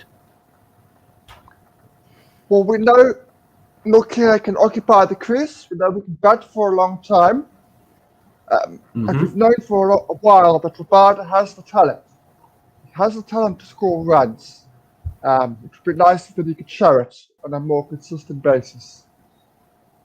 And this one by Meyers outside off stump, and Andrich Nortje plays the forward defensive shot but misses the line completely, and the ball bounces in front of the wicket keeper and hits him in the face. So not a very clever move there by De Silva, as we see a replay of Quinton de Kock's dismissal there. Oh, he just wanted to unshackle the chains, but yeah, as we were saying, who's going to blink first? And it was the South Africans as they tried to attack and accelerate before lunch, and paying with 2 wickets there in the last half hour before lunch. This one by Andrich Nortje is played out to cover for no run, and Meyers has he's got that little bit of niggle, that bit of just attitude. Yes, there's something about it. And the ability with the ball. You know, it's the ability to swing it both ways, even at 125 Ks. It's underrated. Yeah, this one is left alone at the last moment by Andrich Nortje. He looked as if he wanted to play a defensive shot there, but thought better of it. 2 slips and a gully in, backward point, extra cover, mid-off, mid-on, all around what would be the circle in the one-day game. As Meyers comes into Andrich Nortje again, and this one is on middle and leg, flicked away to mid-wicket by Andrich Nortje for no run, straight to the fielder. Yeah, when Meyers is bowling, things are happening. He seems to be one of those guys that just gets the game moving. So you underestimate him at your peril. 275 for 8. That is the end of the 106th over. 2 more wickets to get for the West Indies. 25 runs to get for South Africa, I would say, to be okay with their first innings performance. As now we seem to have lost Tim. So you're stuck with me for now. Jason Holder will continue. He's coming around the wicket to the left-handed Rabada. 2 slips in, full and outside off stump, driven nicely by Rabada, but straight to the man at extra cover. Misfield, and they take a single as the ball ricochets off the man at extra cover through to mid off, and they take a single there. 276 for 8. And let's hope we can get Tim back as soon as he makes it back into the green room. And we've got at least this over to go, maybe one more after this over from Holder, and then that will be lunch. And hopefully South Africa will be able to take this into the post-lunch session. Holder will now be bowling to Anrich Nortje, 2 slips in, and this one is down the leg side. Nortje tries to help it on its way, but he misses it completely, and the wicketkeeper grabs it for no run. 276 for 8. Now, so I don't think South Africa will make it to 300, to be honest. It would be awesome if we do. And then it will be very nicely balanced, very evenly balanced, I would say, if the West Indies can restrict South Africa to under 300.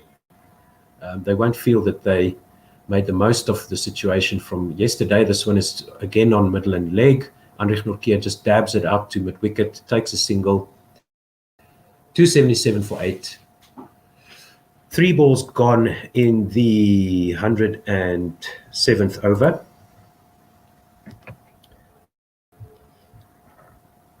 So let's see if the West Indies can get another wicket here. They'll be very, very happy. There you go, Tim. You're back. Yay! Sorry about that. I think I had too many tabs on my computer and they just died.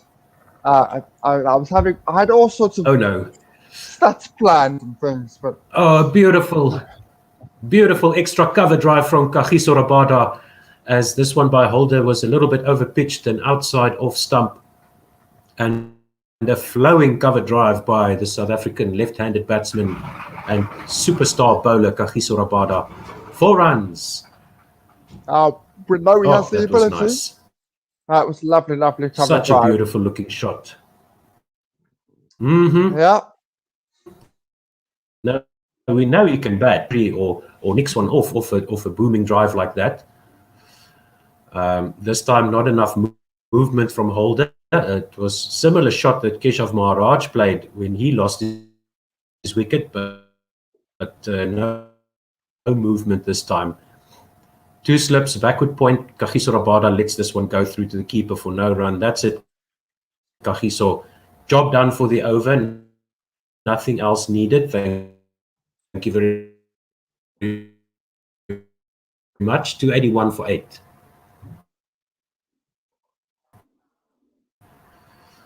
Test match average of just over 11. Not quite good enough for someone of his talent. I know he's a premier fast bowler, but need to contribute with the bat every now and then.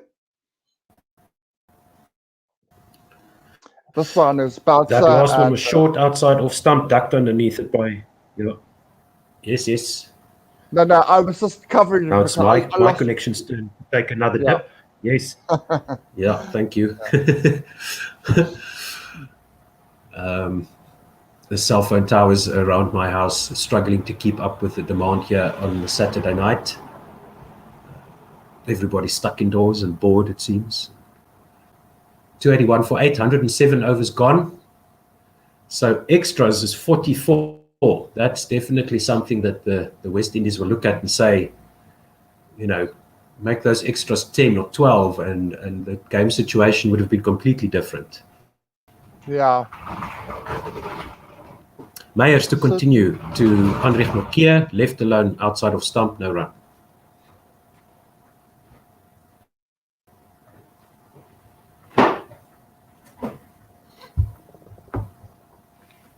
So if we look at the scorecard, the extras is now, let me see if I can open that before Meyers gets his next ball into Anrich Nortje. The third highest score. And this one is just played back to the bowler by Anrich Nortje. Yes, so we've got 96, 77, and then extras on 44. So, not good from a West Indian perspective.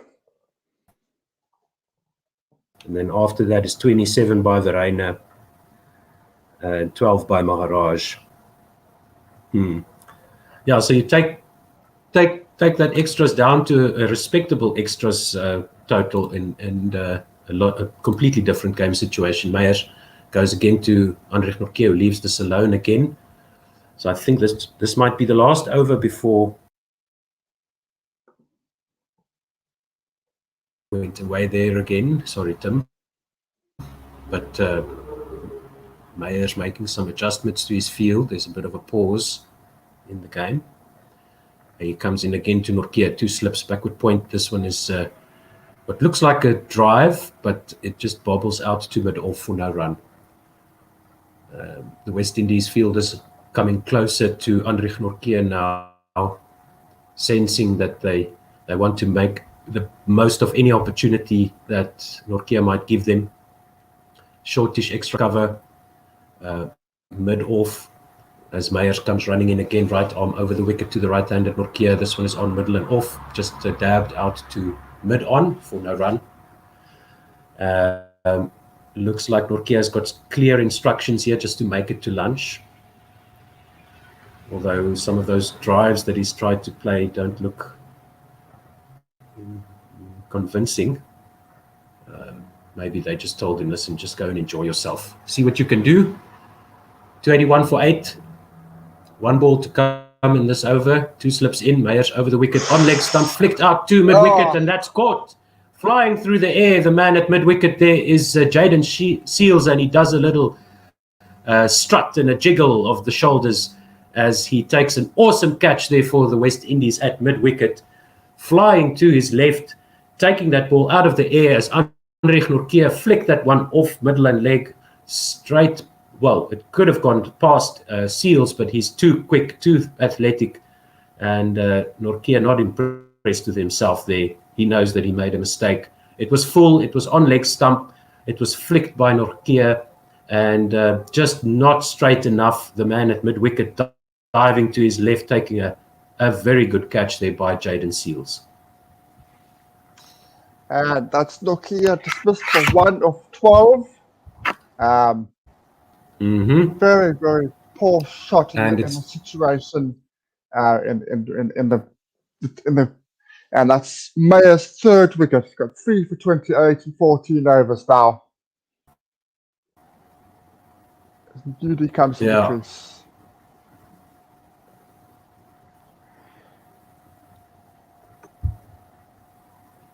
Means they will keep playing because we are 9 down.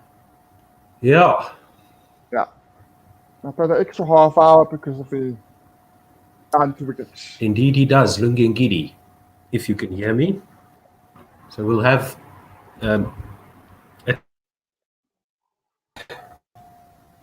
yes, there we go. 281 for 9.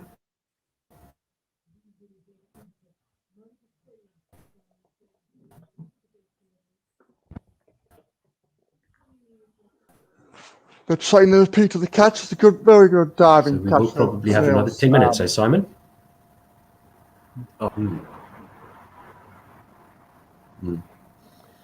Yeah, this so, one. Nicely done by Roberto.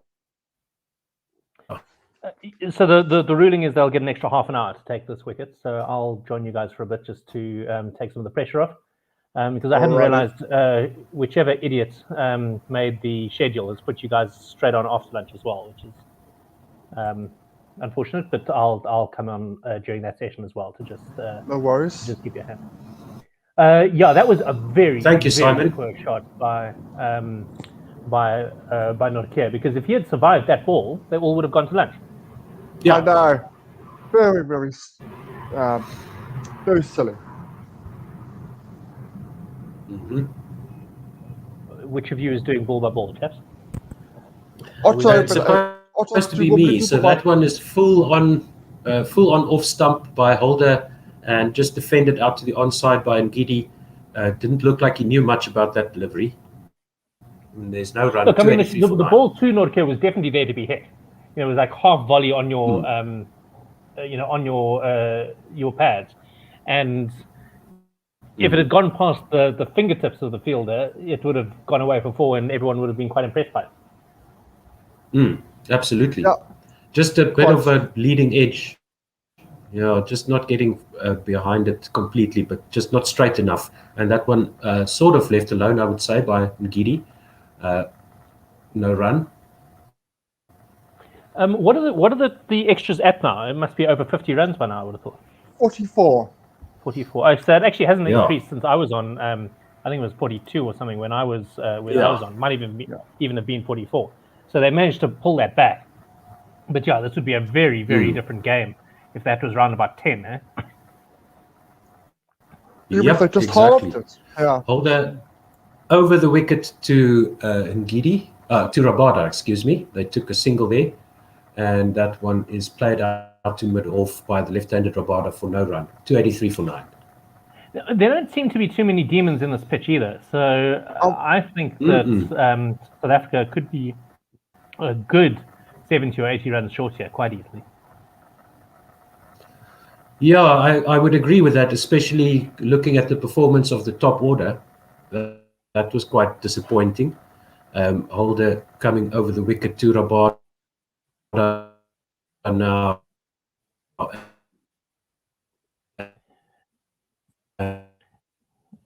We're losing Otto again. Otto's breaking up, yeah. This one is played I'll do ball by ball. 283 for 9. So that if we do lose you from time to time, Otto, it's not quite as serious. Score is 283 for 9. Rabada is there on 7. Ngidi has yet to face a ball. It's going to be Jason Holder to bowl the final ball of this 109th over. Comes in right arm over, bangs it in.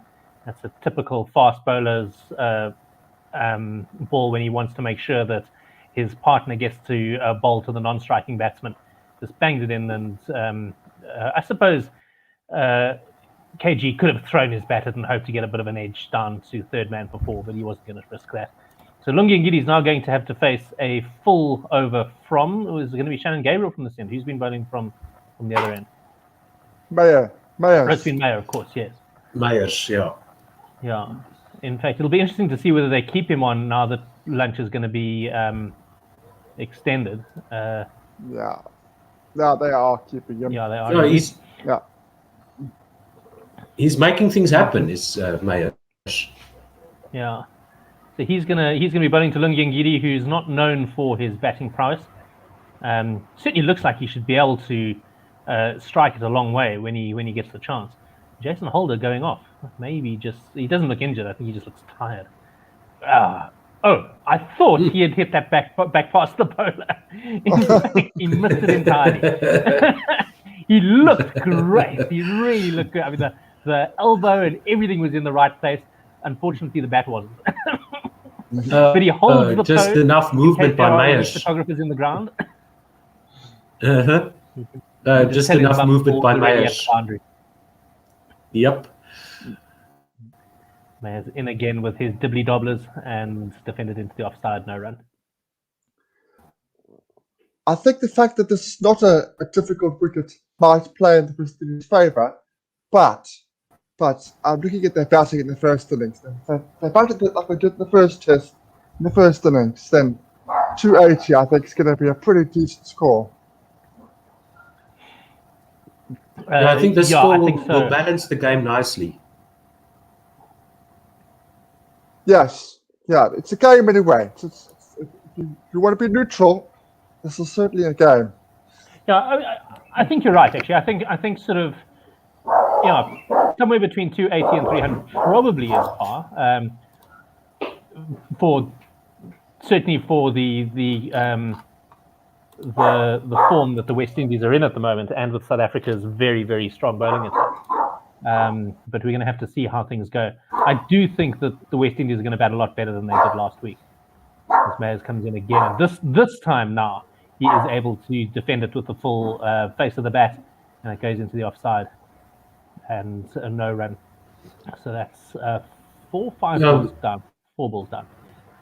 Mayers has got 3 Yeah, for we've 28 seen 14 and a half overs. We've seen seam movement from the quicks, but and some movement through the air, but no variable bounce on this wicket that we saw in the previous test. No, that's true. Mayers comes in again, left outside the off stump, and no run. Silver standing right up to the stumps for Mayers, which gives you a bit of an idea of the pace that he's bowling. When the quality of international keepers these days and the ability to stand up to even quite quick bowlers. When we think about Quinton de Kock standing up to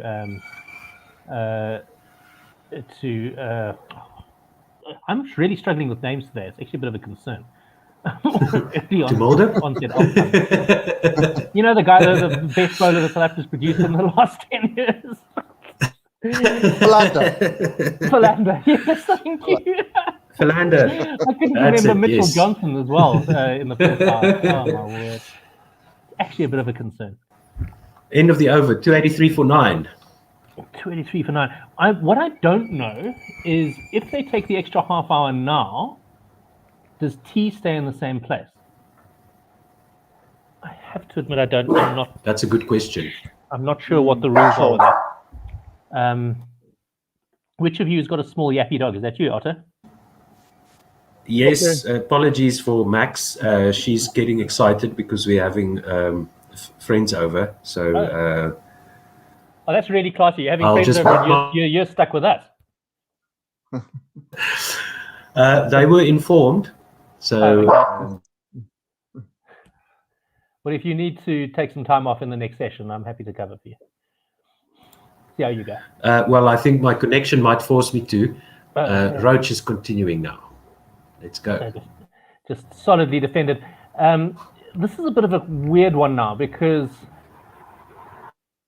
I mean, surely Rabada needs to be swinging the willow at this. I mean, there's no real future in just blocking these out.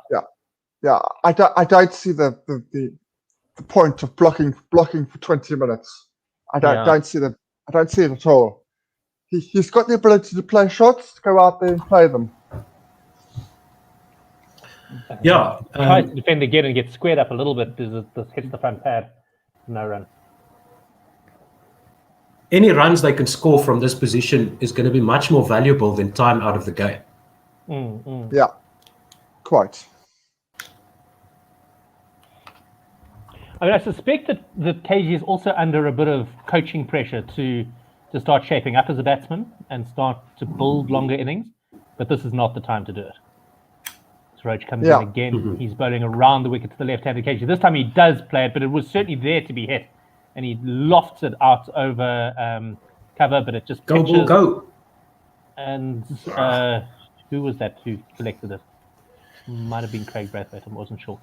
I think it was Brathwaite. So that's KG goes to 9, and South Africa now to 285 for 9. Nothing wrong with that shot. He didn't really connect it. I mean, it was there to be hit, and a better batsman would have put that into row Z, I suspect.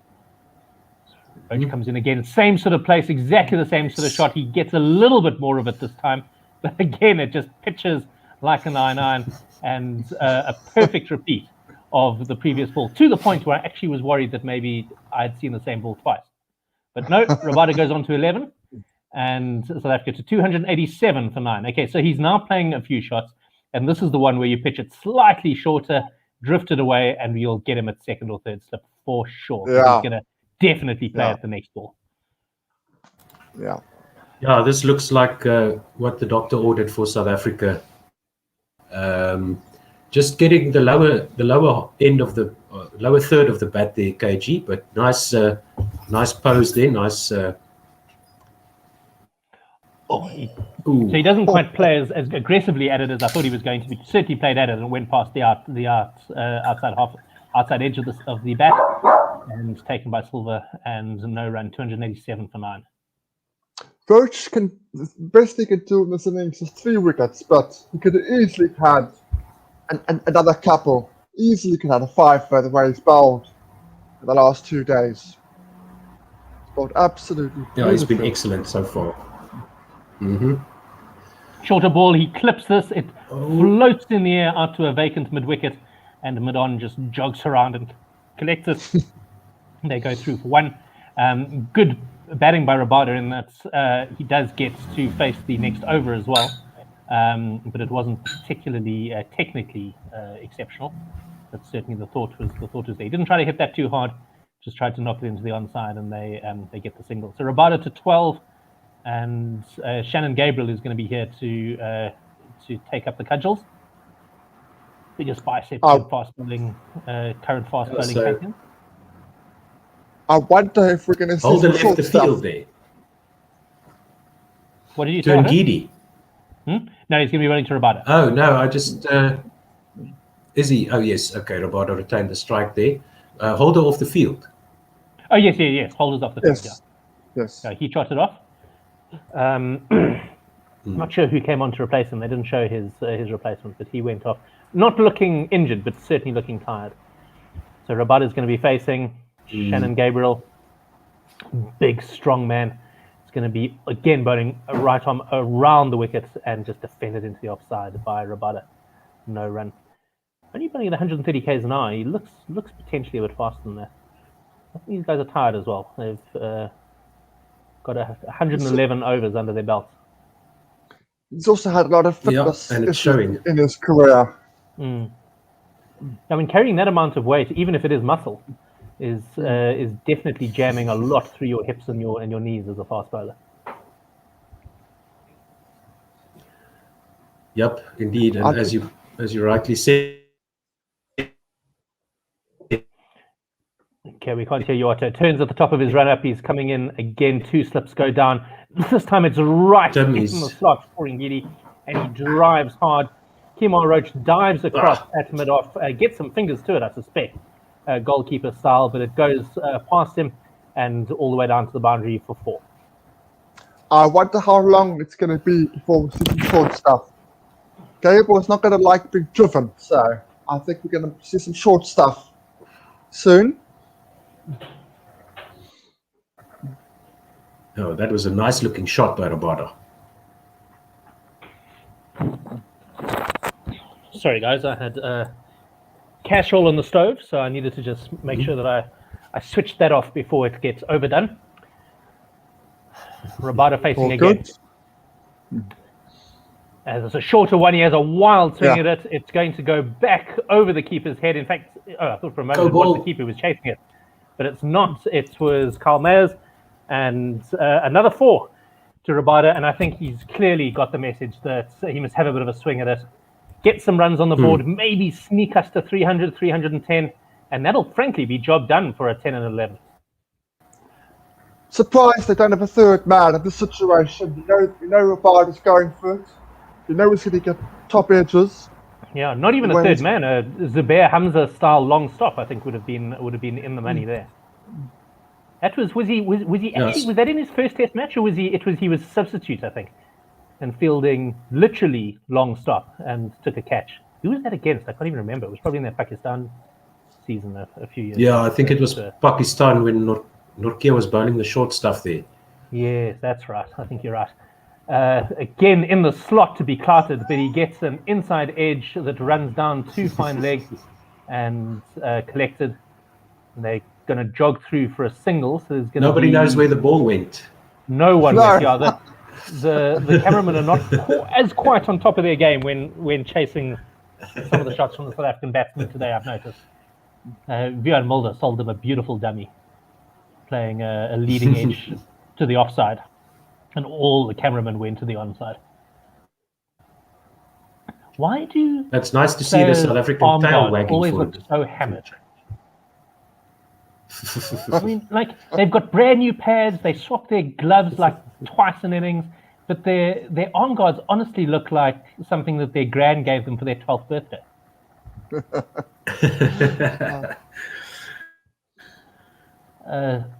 Right, so we still got these 2 balls to come to Lungi and Ngidi. Just don't break his fingers. That's the one big thing. Which, of course, if you're sensible and brutal as a fast bowler, is exactly what you'll be trying to do to your opposite number. He does bowl a short one, which barely makes it over the roll of the tall man that is Ngidi. He tries to turn it into the onside, and no run. That did manage to sneak through and hurt him a little bit. He'll just put that one in the memory bank. Watch out, Shannon.